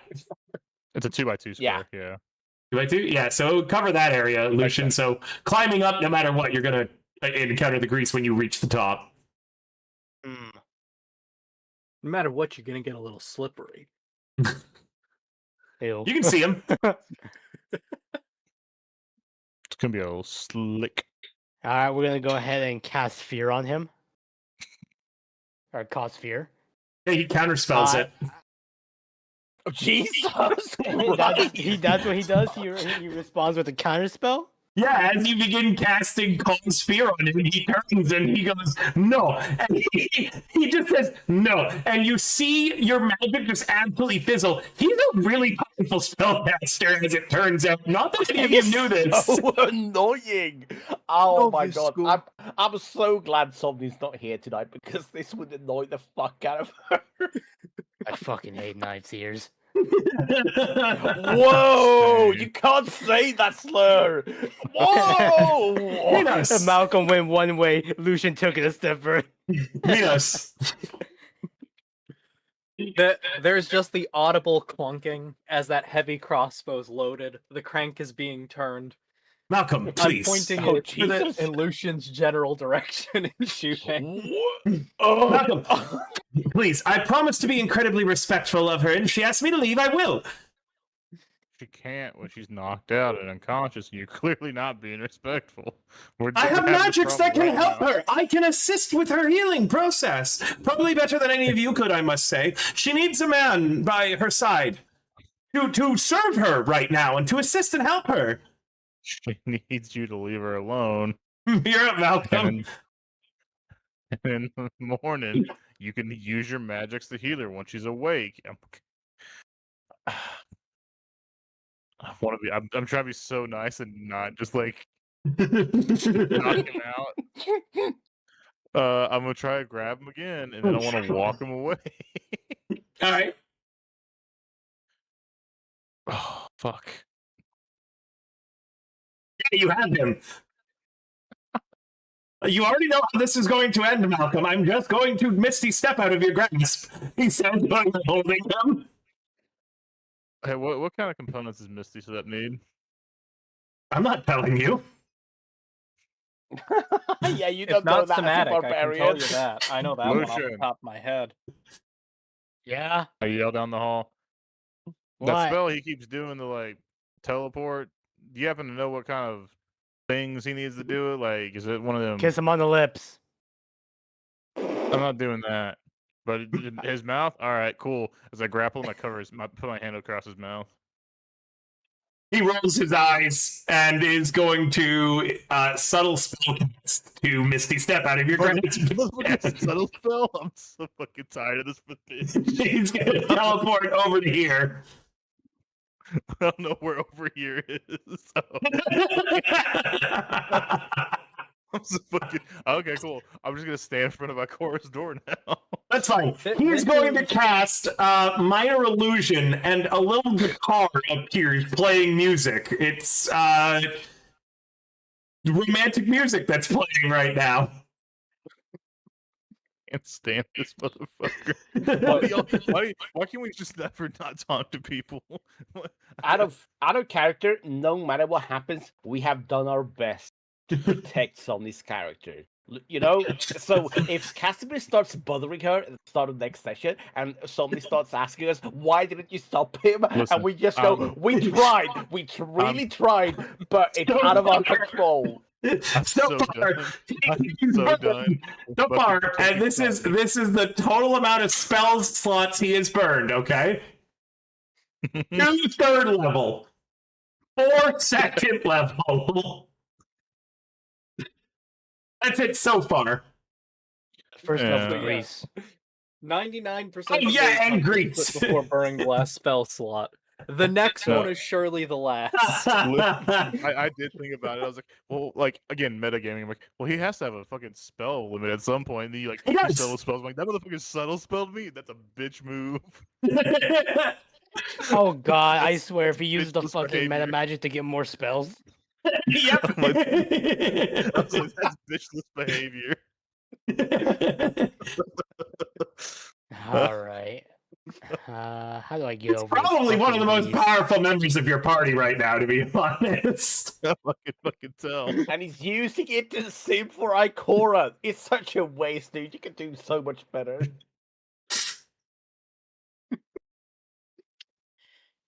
You could just look at Minos and let him turn into a female elf. The minor illusion begins going. Deck save, please. The minor illusion begins going. ICORA a car down to the bottom with ye. 20 to stand up. I'm at 20 movement. 25, 30. The worst part is I can see a world where I'm sitting here going, like, I just come, like, we could summon Veer, right, to deal with the shenanigans and just leave. Tempted. What if I just Yes, cast darkness? Now he can no longer see the area. That does bring up a point, right? He hasn't mentioned Veer at any of these interactions, right? I believe. I don't think he knows about Veer. Right. I'm just saying, for me as a player, Mm-hmm. because I'm still trying to figure. I'm trying to figure out. I'm trying to figure out your guys' puzzles because I don't have a secret. Minos. Oh, you talking I'm gonna go talking ahead about and prepare an our action. secrets? Yeah. Yeah. I'm trying to figure out see what you're trying to figure what makes Ikora tick. How can I play her secret into my own advantage? Minos. Yeah, sorry, I was just letting one speak. I is for iridescent. C is for You've been charming. You have been healed, and you've been able to give me the tankard of ale you were giving me. O Yeah. is for opalescent. Oh, Jesus. R is for radiant. A is for amazing. So I'm gonna have to do like a raw strength roll. I'm throwing something at Casimir. Right, targeting and just toss something. Yep. I have a Blinsky original in my pocket. Oh, he got that blicky. So the toy heart with realistic blood is going to be hurled up there. This is absolutely not a hit though, so I rolled it with dexterity, not it would have been Little quick, Lucian is currently, sitting at the bar. He's just watching all of this happen, and you kind of limp-wristedly lob the heart. It sails to the air and claps Little Lucian right in the forehead. No, The- not Lucian! The child, I'm sorry, Lucian. he just looks at you and blinks, and he says, I don't really expect anything less at this point from my kidnappers. Oh, another I forgive casualty! I from can't the believe we distance. had this casualty in this session. I'm sorry, Lucian. Bolt, anything? My round would be to cure wounds Ismark, Okay. which I've done previously in RP, so Malcolm, you're up. I can act on the next round. I am going to prepare an action to grapple him if he gets close again. Okay. That's my turn. He is going to fly over to here So annoying. as he will cast fly again. Again? You don't need to cast it again! He tried casting suggestion. He lost concentration on fly. He lost concentration off Oh, right. So we're at 3 level 3 slots now. And You're just throwing these away. he's then We're going gonna to have a use long rest. he's then going to use metamagic to restore a 3rd level spell slot. He's the most annoying fucking sorcerer I've dealt with.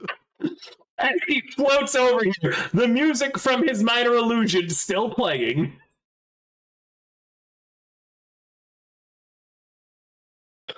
Right. Serenading music has the power to soothe any wound, I've heard. Lucian. Yeah, you don't look like a fucking bard.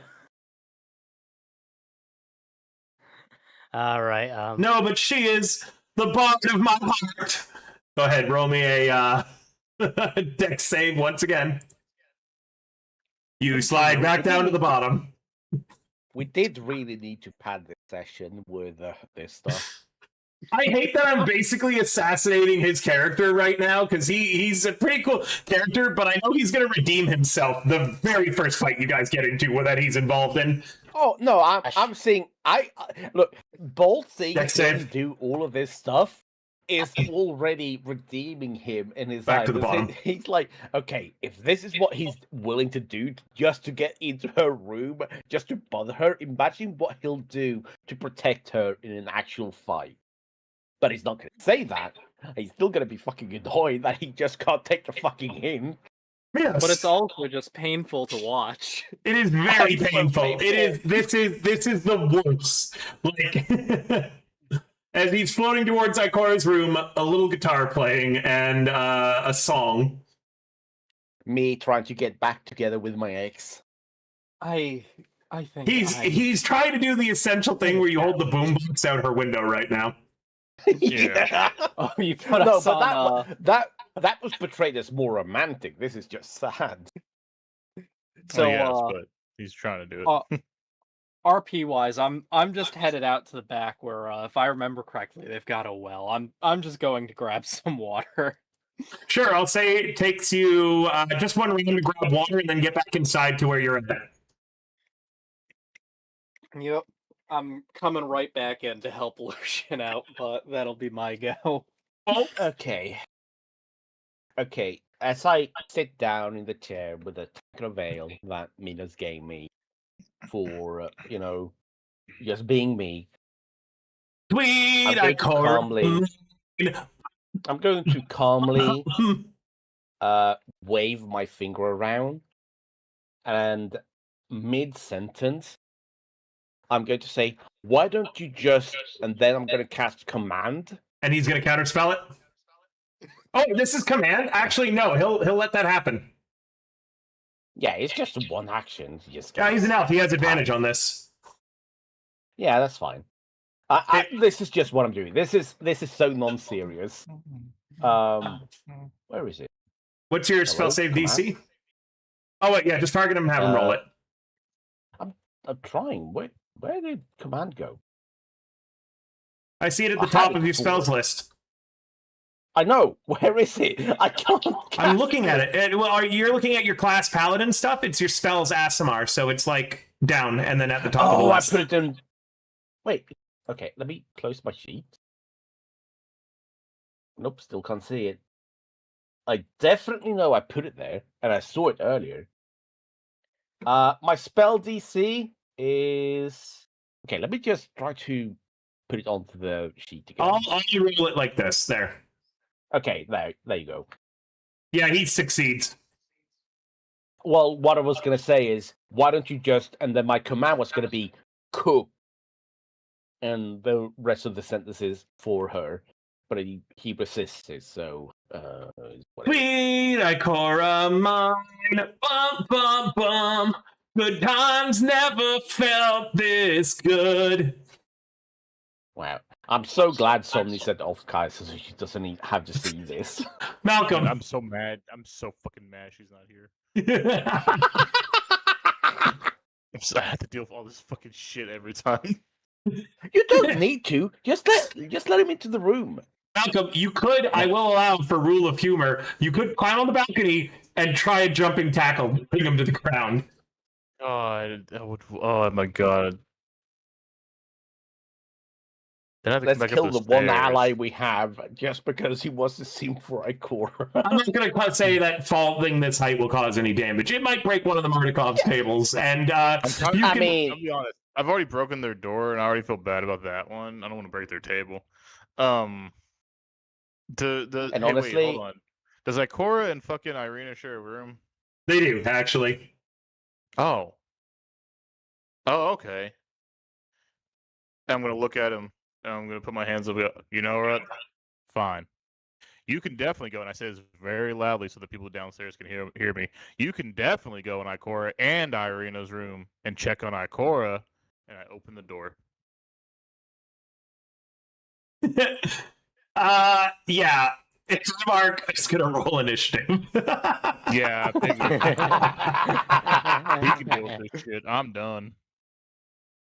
He gets a 3. Everything hurts, man. Look. I'm just saying. I only did this so that somebody cannot get upset about us not dealing with it because we tried. Nah, we she really can get tried. upset. I'm tired. Are you gonna let? Okay, yeah. He's gonna fly into that room. Let's see, 5, 10, 15, 20, 25, even Bolt's like my. I need a deck save, Malcolm, as you go past the grease. I know. Imagine he falls down the stairs and breaks his neck. And you slide down all the stairs, Malcolm. I break it. All right. So as he flies in the room, he's going to close the door behind him and cast Arcane Lock on it. Oh, that is sus. That is so sus. You can't do that. He's so fucking petty. He's not even petty. This is weird. Why would he need to lock it? What are we gonna do? Fucking stop him from treating her? What does he need to do in there that requires to lock He's the wasting door? like 8 fucking spell slots to get to the 5 second-level spell slots, 3 third-level spell slots, 1 first level. He's wasting like 9 spells. Are, to get are to there the more fucking ghosts room. around? Yeah, they're kind of watching this, and they actually seem more amused than angry, even about the door. Oh. Uh, Yeah. I forget the mom's name, but she says, to be in love again. Well, I mean, sorry, to be young and in love again. Her husband shoots her a knowing glance and just kind of smiles. Those amount of second-level spell slots don't even exist. He had the meta magic twice for that. Yeah. He's burned like 9 spell slots to get into a room just to watch her sleep. It's so fucking absurd. You say that, but he magically locked the door. That is so fucking weird. 1, 2, 3 different meta magics he had to do for those 2 additional Misty Steps and the 3rd level of fucking fly. Don't even forget the fucking settle spell.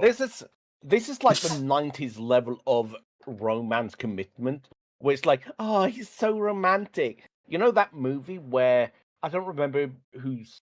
I know Goldie Hawn is in the movie, but it's like a yacht, and the main character convinces her that she's in love with him because she's lost her memory. It's that level of 50 First You're talking Dates. about no, that's different. You're talking about fucking Overboard, the one with fucking Patrick Swayze.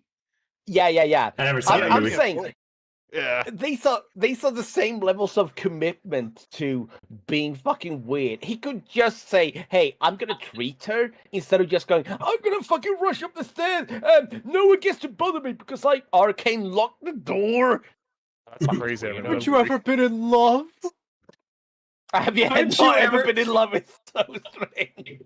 Haven't you ever like had your entire species genocided by an insane vampire? So you had to grow up completely hiding the fact that you still had testicles and testosterone amongst the rest of your people. Why does he? And Why so- does he?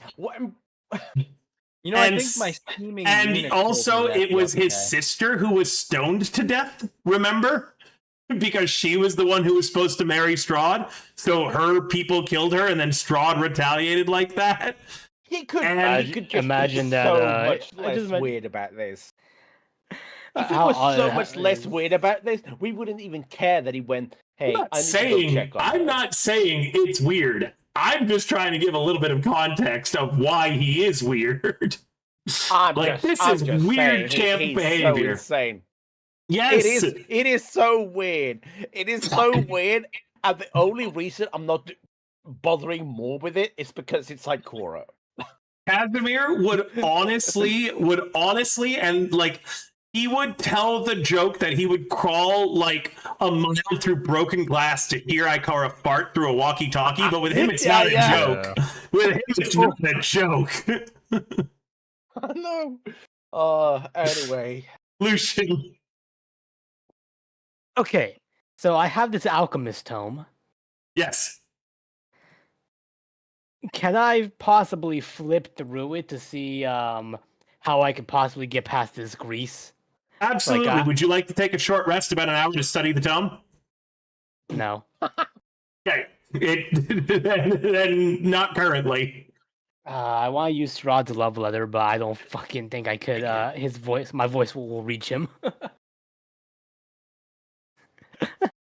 Yeah, wait till shit. I forgot. Before I shut the door, you should have cast silence in the hallway. Thank you, River. How many spells can he cast in a row? I'm gonna go ahead and take a glance at Strahd's love letter. Well, I guess if you're gonna be stuck in there, I won't tell you about Strahd's love letter to Ikora, and I'm gonna roll deception. Go ahead.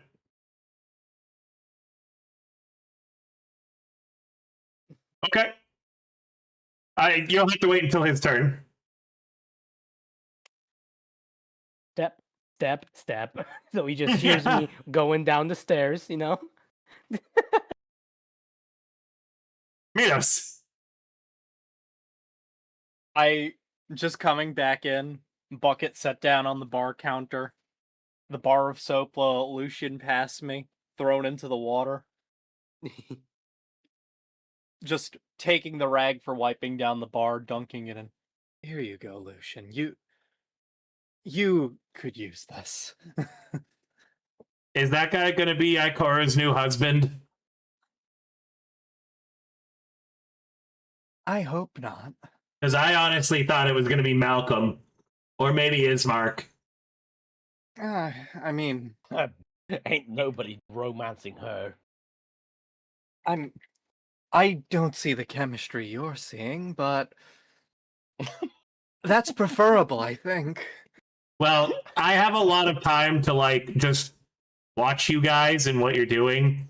Because, well, you don't really let me do anything but watch you. Yeah, I'm sorry about that. I did. And you do a lot of, like, stuff in front of me that my dad and my mom probably wouldn't, like, do in front of me. So I'm learning a lot. We see next to me has a little notebook that just says ships. No, that's the matriarch of the Mardikovs, who has a notebook very openly that she's like currently writing in that says ships between adventurers on it. They see a lot of people here, remember? Yeah, I feel like I already know what's going to be written in it, and I'm not going to pay attention to it, even if I ever see it. Remember, Guys, chat, honestly, shippers I thought that it was going to come down to whether or not Malcolm and Bolt got together. That would decide Never. if either Malcolm or Ismark got with Ikora. I look nothing like his wife.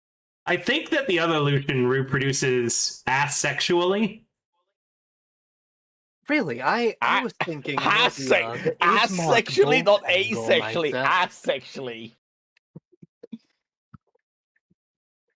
But there's a lot of Lucians in Barovia, and we have to come from somewhere, right?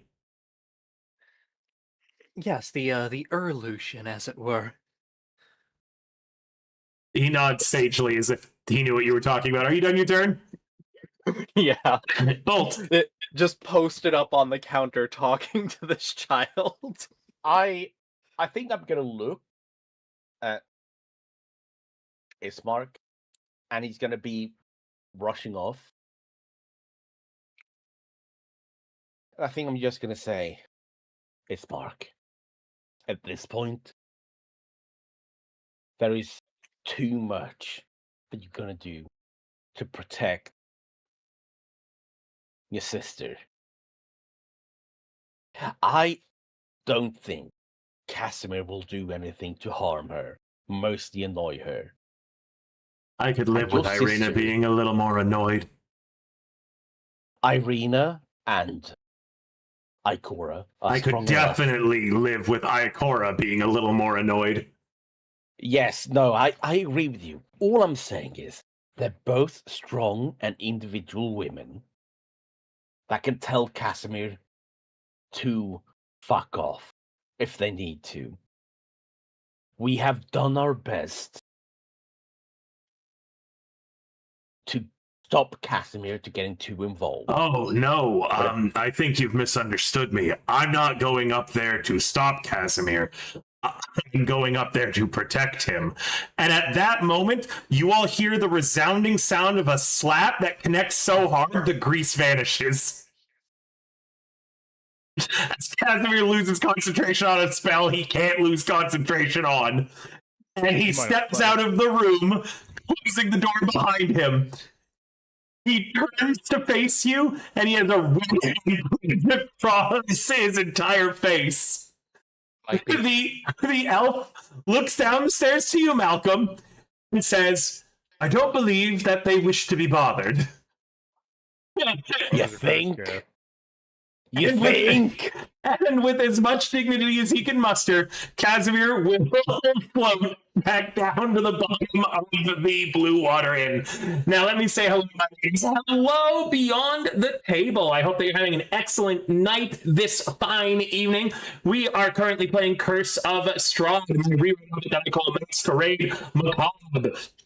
We're down one of our players tonight, but she will be back 2 weeks from now. Yeah, the party are currently in the day right before the Festival of the Sun. No, sorry, it is the day of the Festival of the Sun in Valaki. Lady Wachter and both Baron Vargas are dead. You're playing Crooked Moon? That sounds awesome. What's Crooked Moon? Tell me about it. And while you're telling me about it, for those of you who don't know who I am, I'm River the Bard. I do tons of TTRPG content. So if you like that kind of stuff, follow me, or else you never might see me again. All right, tell us what Crooked Moon is. As again, party members, he floats back down to the bottom of the Blue Water Inn, this huge red handprint across his face after being slapped so hard by either Ikora or Irina, you're not certain, that he lost concentration. Agrees. Can we just? I don't know. Are you guys gonna jump him, or are you you guys cool of just going off of initiative? Look, I will just say that the tankard of ale that the Bolt was handed by Minos earlier, I'm going to hand it out towards Casimir, and Bolt is just going to say, "Look, we tried to warn you. We really tried, and you wouldn't listen. But sometimes it's just better to let people rest, because you need to trust them to be able to take care of themselves, even in their wounded moment. If they needed help, they would ask for it. But I appreciate your enthusiasm to protect them." And as he hands them that tankard. It's a good thing I'm proficient at reading lips. Irina hit me so hard that I can't hear what you're saying right now. What do you think I said? That I shouldn't have gone up there, and that they just needed some time to rest. Ikora was resting. You actually are proficient. Ikora was resting, and so I used some of my magic to ensure that she would dream easily tonight. Good on you. Next time, perhaps act in a less panicked state. You couldn't. We're all worried about her. You couldn't understand, though. Her death could mean the end of my entire race, unless we successfully find a way to resurrect my sister, as you all said that you would. Okay, I need to look at Minos right here, because I feel like Bolt knows that elves can change their their sex at will. When the morning starts. It's not all elves. It is only elves blessed Corellian Corethian. Okay, so I know that he can't change. But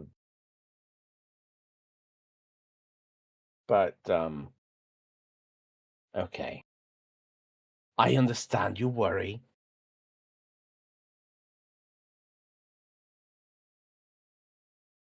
Look, I really do. But if they're alive, they're alive. Just take it easy. Okay? And whether he takes the tankard or not, I'm going to... Oh, he accepts the tankard. But he then puts it down and says, "I'm sorry, I don't drink. It's bad for a certain count." Fine, I'll take the tankard, and I'll take the tankard and drink. I'm going to retire for the night. How come? Where did you go?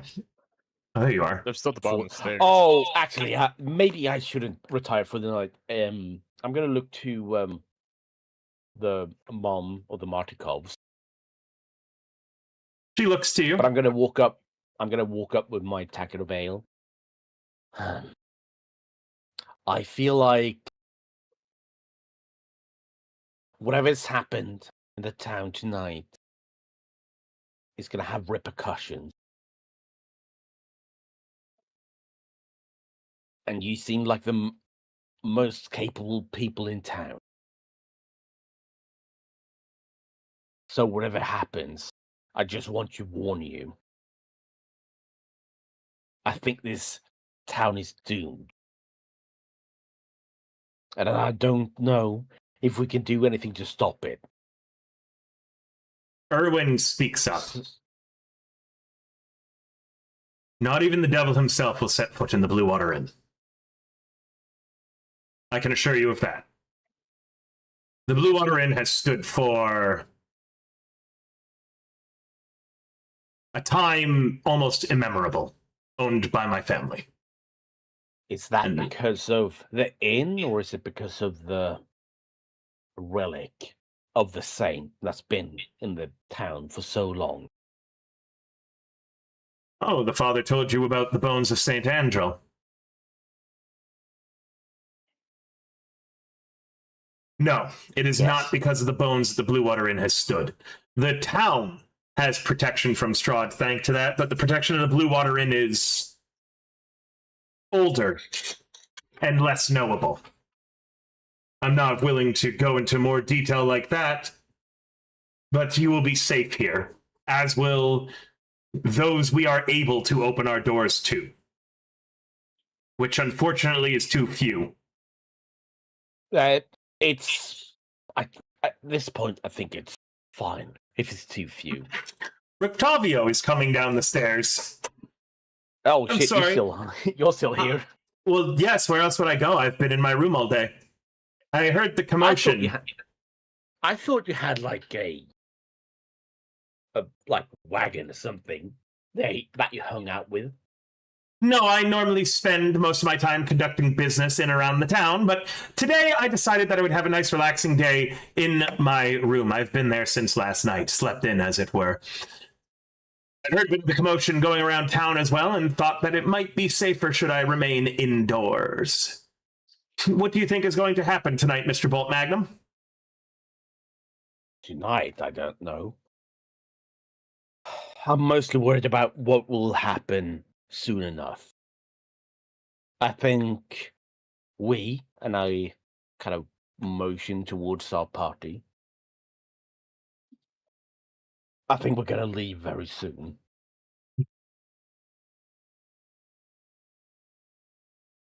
I don't think there's anything else we can do to protect this town. Young man, Rictavio says, there is always something that you are capable of doing. But that is fine. I understand what you mean by that. Yes, I think that the situation in town has gotten to a point where whatever will happen next will happen. But, Erwin and Danica, am I right in assuming that the Mardikovs will stand against whatever that is? They nod.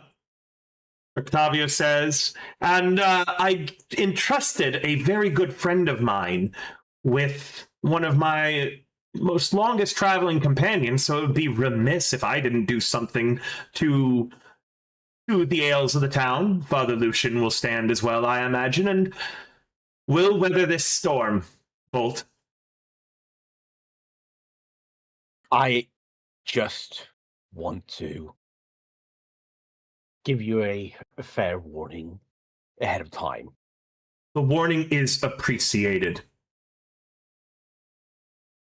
We'll do whatever we can in the town before we leave, but we're soon to depart, and just you've been so gracious with us since we arrived here. Please stay safe. We will. But let us cease talk of terrible, awful things in the night, terrible things that could happen in the future, and let's just focus on us all being here tonight and exchange stories and tales. Let us drink up the last of the ale in the Blue Water Inn. And Erwin goes, there's not much left. They still haven't gotten to get more. He winks at you guys about that. Yes, I was about to mention it. But that's fine, Rictavio says. Let's drink it all and be merry, and what may come will come.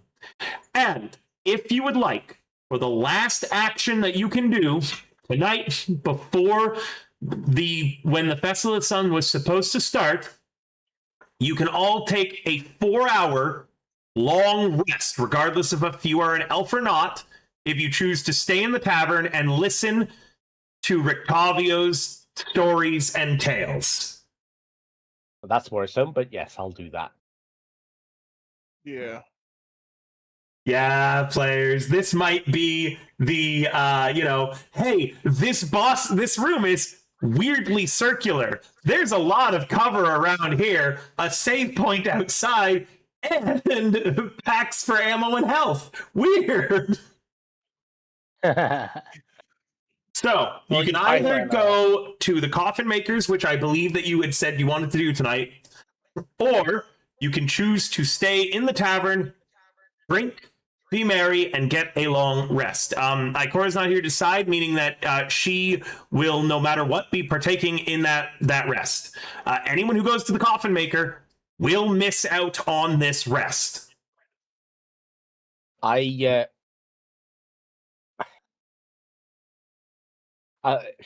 Me as a player would love to go there, but Bolt as a character, I think he's come to the conclusion that even if we go to the Coffin Maker, it would not stop whatever's going to happen. You all feel on the precipice of something, as if whatever's going to happen will occur during, at this point, when the Festival of the Sun was supposed to stop. The fun music is not fitting the current vibe. Give me a moment. Maybe we just go to Blinsky's and tell them, hey, do you want to come drink with us tonight? I'll allow that. You pop by Blinsky's, pick him up. I'll let you pick up any NPC that you want to invite into the revelry tonight to be here and present. The Walker brothers, the Hunters, Rictavio, the Mardukov family, Blinsky. The Coffin Maker. Victor refuses any invite you send him. His mom is nowhere to be found. Can I pick up Isaac? No hard feelings, you know? Do you go to the well to check on Ezek? God, no. And he's not going to be here. Can I? Yeah, I'll go. I'll go check on anyone that Bolt's met in his time here. I think the Hunters, Blinsky. I'll even invite the sons of Lady Wachter to come inside. Whoever wants to come drink tonight, I'll invite them. It's the festival of happiness. Yeah, you guys don't even need to leave. The Mardukovs say that they will send messengers. And soon, every single NPC you guys have interacted with, aside from Ezek, aside from Victor, aside from the Baroness, aside from any of the dead Vistani. Well, yeah, obviously. Yeah, it'd be weird if they showed up as guests. Are all present in the Blue Water Inn. So the bartender is here. No, that guy's from a different time. Yeah, that's a different time. But I and the kids, and the abusive father, Father Lucian, Father Lucian, and all the abusive father's kids are here as well. Okay, that's fine. I was just wondering. Oh, would they show up? But if they do, look, anything. Any NPC who you want to be here will be here. The Mardukovs, whatever message they send, brings people. Yeah. Yeah. So all those NPCs. I will tell you, the father and all the kids who don't actually have names are basically not here. You know what I mean? They're here, but I'm not going to. You can't interact with them. They're just there. Every named NPC are the ones that can fit into the Blue Water Inn, and then anyone who's not a named NPC, there's not enough space for them. Right. But we're just gonna try to make this a big party, and I feel like this is a matter of Bolt for himself knows this is kind of pointless. But if they can be a last night of revelry, it's better than just dying in the street. because that's what that's what he feels is going to happen. If that's the feel we're getting, even like, oh no, never mind.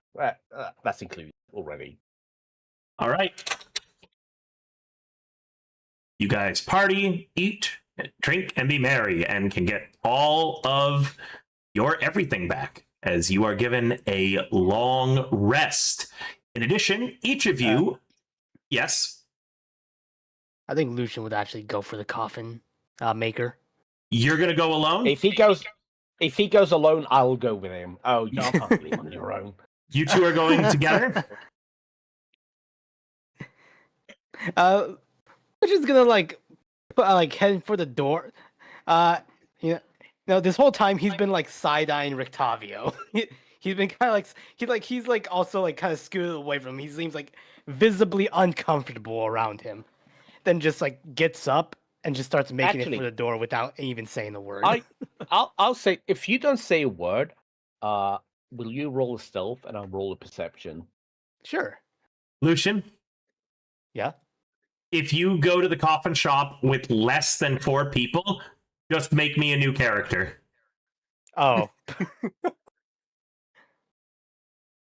There is So it's a guaranteed something death. when you think about going to the coffin shop that suddenly fills you with a horrible premonition and sense of dread, and you feel the fires of your master preventing you from leaving this room. Whatever is out there that your master knows about is too much. As you try to leave as well, Rictavio sees you head towards the door. You lock eyes with him. He shakes his head and mouths, "It's too late."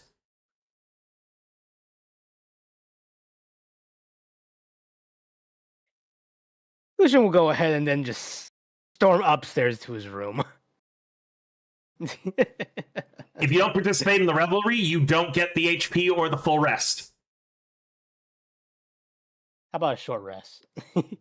You would get a short rest. It's just, are you sure you wouldn't rather a long? That's fine. I'm a warlock. I thrive off a short rest. We're coffee locking it then. He hasn't lost any HP. He's fine. He's coffee locking Only it. 2. All right. Everybody else eats, drinks, and makes merry tonight, all feeling as if this could be your last night. Everyone, aside from Lucian, will also gain A level? 15 temporary HP. Oh shit. Oh no. I'm in danger. No, you stuck behind for the revelries. And when This is how it you feels like to be Minos. And when you guys next check your pockets, each of you have a good berry from a source that you don't know how you got it. Oh, cool. So everyone add 1 good berry to your sheet, please. How the fuck are we gonna fucking condense this for something when she comes back? Oh, right. Sorry, Lucian, no 10 hit points. Hopefully she'll just watch the VOD. That would be for the best. Never gonna I was happen. gonna say that's not gonna happen. We know Somni well enough. Somni, if you watch the I will VOD, say, if you watch the VOD, DM in this Strahd group chat the phrase mirrored sounds Something- in reflected silence. oh, I was gonna say something that she'd never say, like the word cock or balls. No, because then she's not going to say it. So reflected sounds in mirrored silence. And if you DM that in this group chat, everyone will gain an inspiration unless anyone told you to watch this timestamp of the VOD or told you the secret passage phrase. Then you get nothing. I'm not gonna do it. It's not gonna happen. I'm not gonna tell her shit. I'm talking about chat though. Yeah, if chat cheats and anyone messages her, she won't get it. Does anybody want to do any more role play tonight in the Blue Water Inn with all the NPCs that you have access to?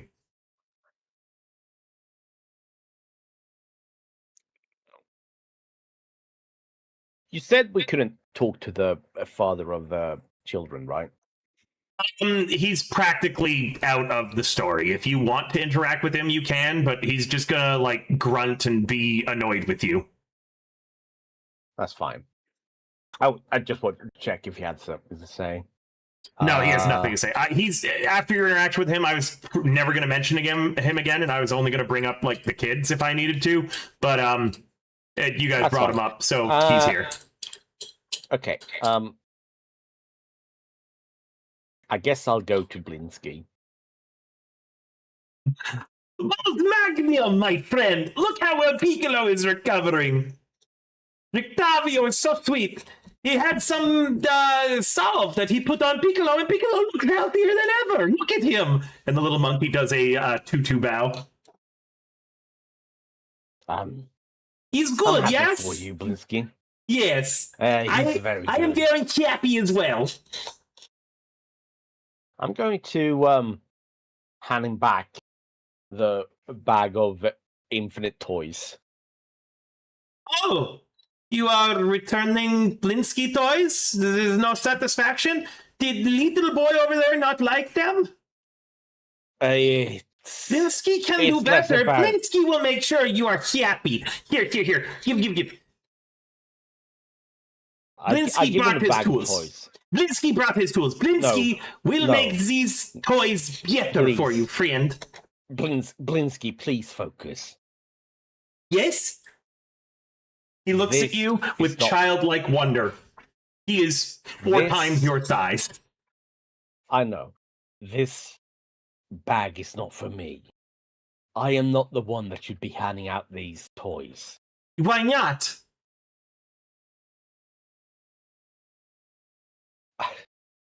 You see I many need little to boys keep and girls on your journey. Yes, but You have good heart. He can see it, and he pokes you in the chest. Good heart. Confused heart, yes, but Please. good heart. you have a much bigger and better heart than I will ever have. You Yes, need these Blinsky toys. has big hearts too. That's why Blinsky body's so big. Must contain big heart. You need these toys more than I do. I will go places where I might not see a child. I might not see a boy or girl that needs it. You have Oh. much better opportunities to give these toys out to those that need it. Oh, he says. Blinsky understands what you are saying. Blinsky be picking up what you be picking down, Bolt Magnum.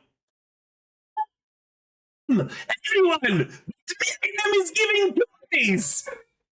And everybody turns to look at you. I sigh. Everyone, come get the toy. I guess I'll just open up the toys. Yeah, toys for everyone.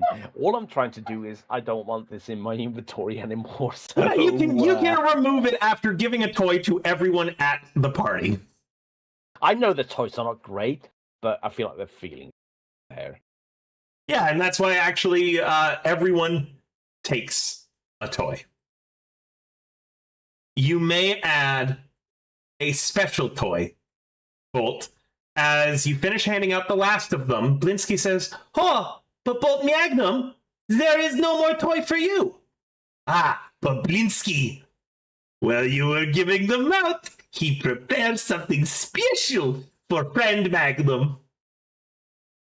And he takes out an awkwardly carved wooden heart. The thing is massive, it is unwieldy, and it weighs a good 5-10 pounds. And he holds it out to my you. fucking bag. And he holds it out to you, and on it, it is written Bolt Magnum's big heart. It is anatomically correct. anatomically correct and weighs that much? Oh, fuck me. For you, What is friend it made out of? Magnum. And may, if What you is it ever made forget out of? where your heart is, Blinsky made it out of the most loving thing of all. Lead? No, inside there's Blinsky's coin collection. It's his what? It's a coin collection. All coin I collected. All the doubles that I got, I put them in heart. There is a Aw. small fortune in this heart. Oh. It is enough coins to weigh Fuck. 5 pounds. In case you ever forget that you have a heart of gold and silver and copper and electrum and a platinum or two. I think Bolt, for a moment, thinks I need to give this back. But he stops himself. And I think Bolt realizes he can use this a lot more himself than Blinsky can. And Blinsky, this is the best toy you've ever created. No, Bolt.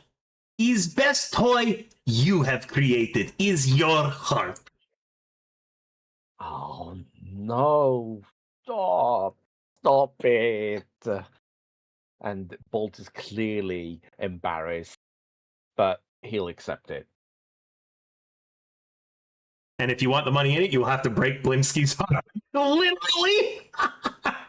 I add an item Yeah, to your buddy, inventory. Blinsky. I'll add Blinsky's heart. I added an inspiration for no reason. I removed it. I'll add Blinsky's heart and the weight. Yeah, What's the 5. weight? Actually, I'm going to be really mean because I just checked your character capacity. I'm going to have it be 10. Yeah, that's fine. A lot of money in there, though. Backpack. I was gonna break it in one of him. Eventually, Oriole. Anyway, thank you, Blinsky. This means a lot. He's very good. You, good man. Blinsky knows. Okay. Anyone want to interact with anybody? Blinsky's still on the table for anyone else who wants to interact with him. I'm good. Okay. Can I ask, will somebody get an opportunity to interact with someone? Yes. Okay, then I'm good. Casimir seems almost well, even if she doesn't want to interact with someone, Casimir will interact with Dakora when she's here to interact with. The party continues on, guys, and you see some interesting things. Probably the highlight of the night is when Blinsky hands little Lucian a doll of him, of Lucian. All 3 of the Lucians stitched together. And little Lucian looks at it with just kind of confusion and a general sense of horror, to which Blinsky confuses with joy. Little Lucian, the moment he can catch any of your guys' eyes, mouths, "I don't want this," at you.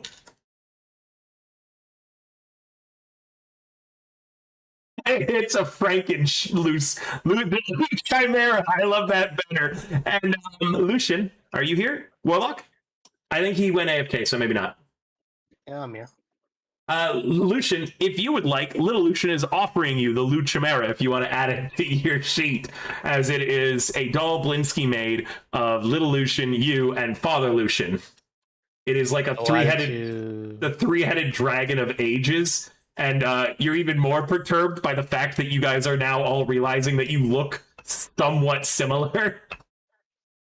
I mean, I think that's cool. That is a really cool item. I'm gonna add it to my sheet, but I'm not gonna call it the Luchamera. I'm gonna call it the Luchador. As long as you remember Right. that it is 3 different Lucians. There's a pull cord on the back. It's a hell yeah, brother. Do you pull the pull cord? Sure. Hi, I'm Lucian, it says in a horrifying amalgamation of all 3 of your voices. Ooh. I don't sound like Now's that. Pause it fine again. Time to clip that. I don't sound like that. There we go. Wow, I really don't like that toy, little Lucian says. And then he pulls the cord, and then an amalgamation of all 3 of your voices says, wow, I really don't like that toy. Oh, Blinsky, your talents are wasted on toys.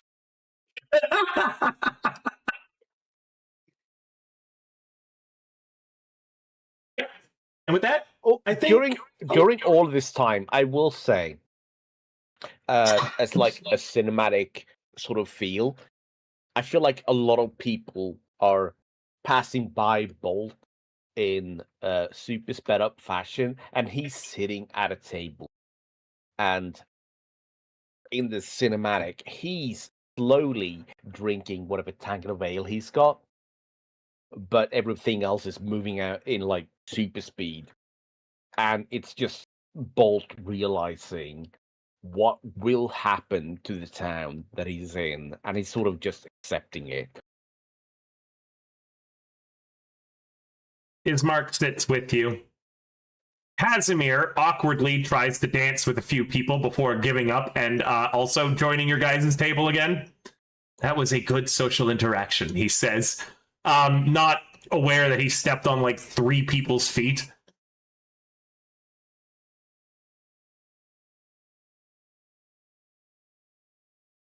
He seems to be sitting close to Minos when Ikora's not around. Right, obviously. But it's just that sort of cinematic feeling of so many things are happening around Bolt, but he's so focused on himself and his own actions.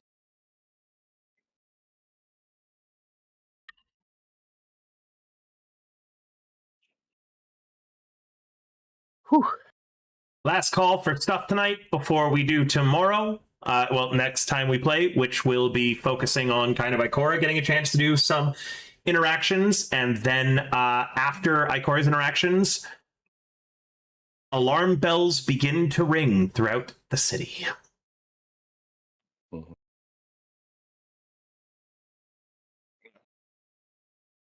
All right. Okay. Thank you for the stretch, Dungeon Moogles. You're just in time. We are about to raid out into another great content creator this evening. And I will see you all tomorrow with Cyberpunk Red Gauge. Remember, my headset broke. So if you guys would like to support getting me a new headset, you can do so on my throne, or you can do so directly on my Ko-Fi. I will tell you that with my ADHD, having one ear cup of my headset continuously slipping and falling off makes me want to die. It sucks. I've never been so stimulated and overwhelmed over like this kind of sliding over my ear thing and constantly needing to fix it that's going on. I will die. I'd also like to be going to TwitchCon, so like support on the Ko-Fi is going to be going towards that as well. And yeah, if you like tonight's session, consider throwing a few dollary dues my way, either on Twitch, through Throne, or through Ko-Fi. That way I know that you guys are liking the session and to do more stuff like this. We're also preparing for a massive West Marches campaign coming up. I'm looking for people who would want to be dungeon masters, or who would paid dungeon masters, sorry, or for people who would want to volunteer to help with lore, writing, moderating, anything like that. And you'll get access to at least a few free games a month by helping out. So that's something you're interested in, please shoot me a DM on Discord. I would love to get some more people. Now, like I said, we're going to raid out into another really cool content creator tonight. I think we're going to raid into my boy Austin, who was playing with us last night when we were doing our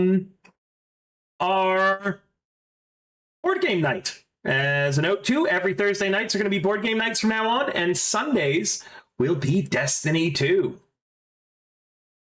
How did the board game end, by the way? I won. I managed to steal Eldritch's last. So basically, we got the dynamite. Me and Pink, who were the only two survivors.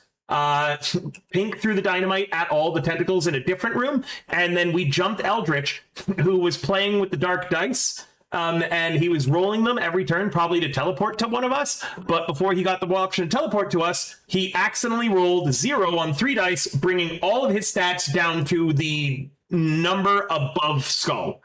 So he only had 1 knowledge left. So we stunned all his monsters and then went in.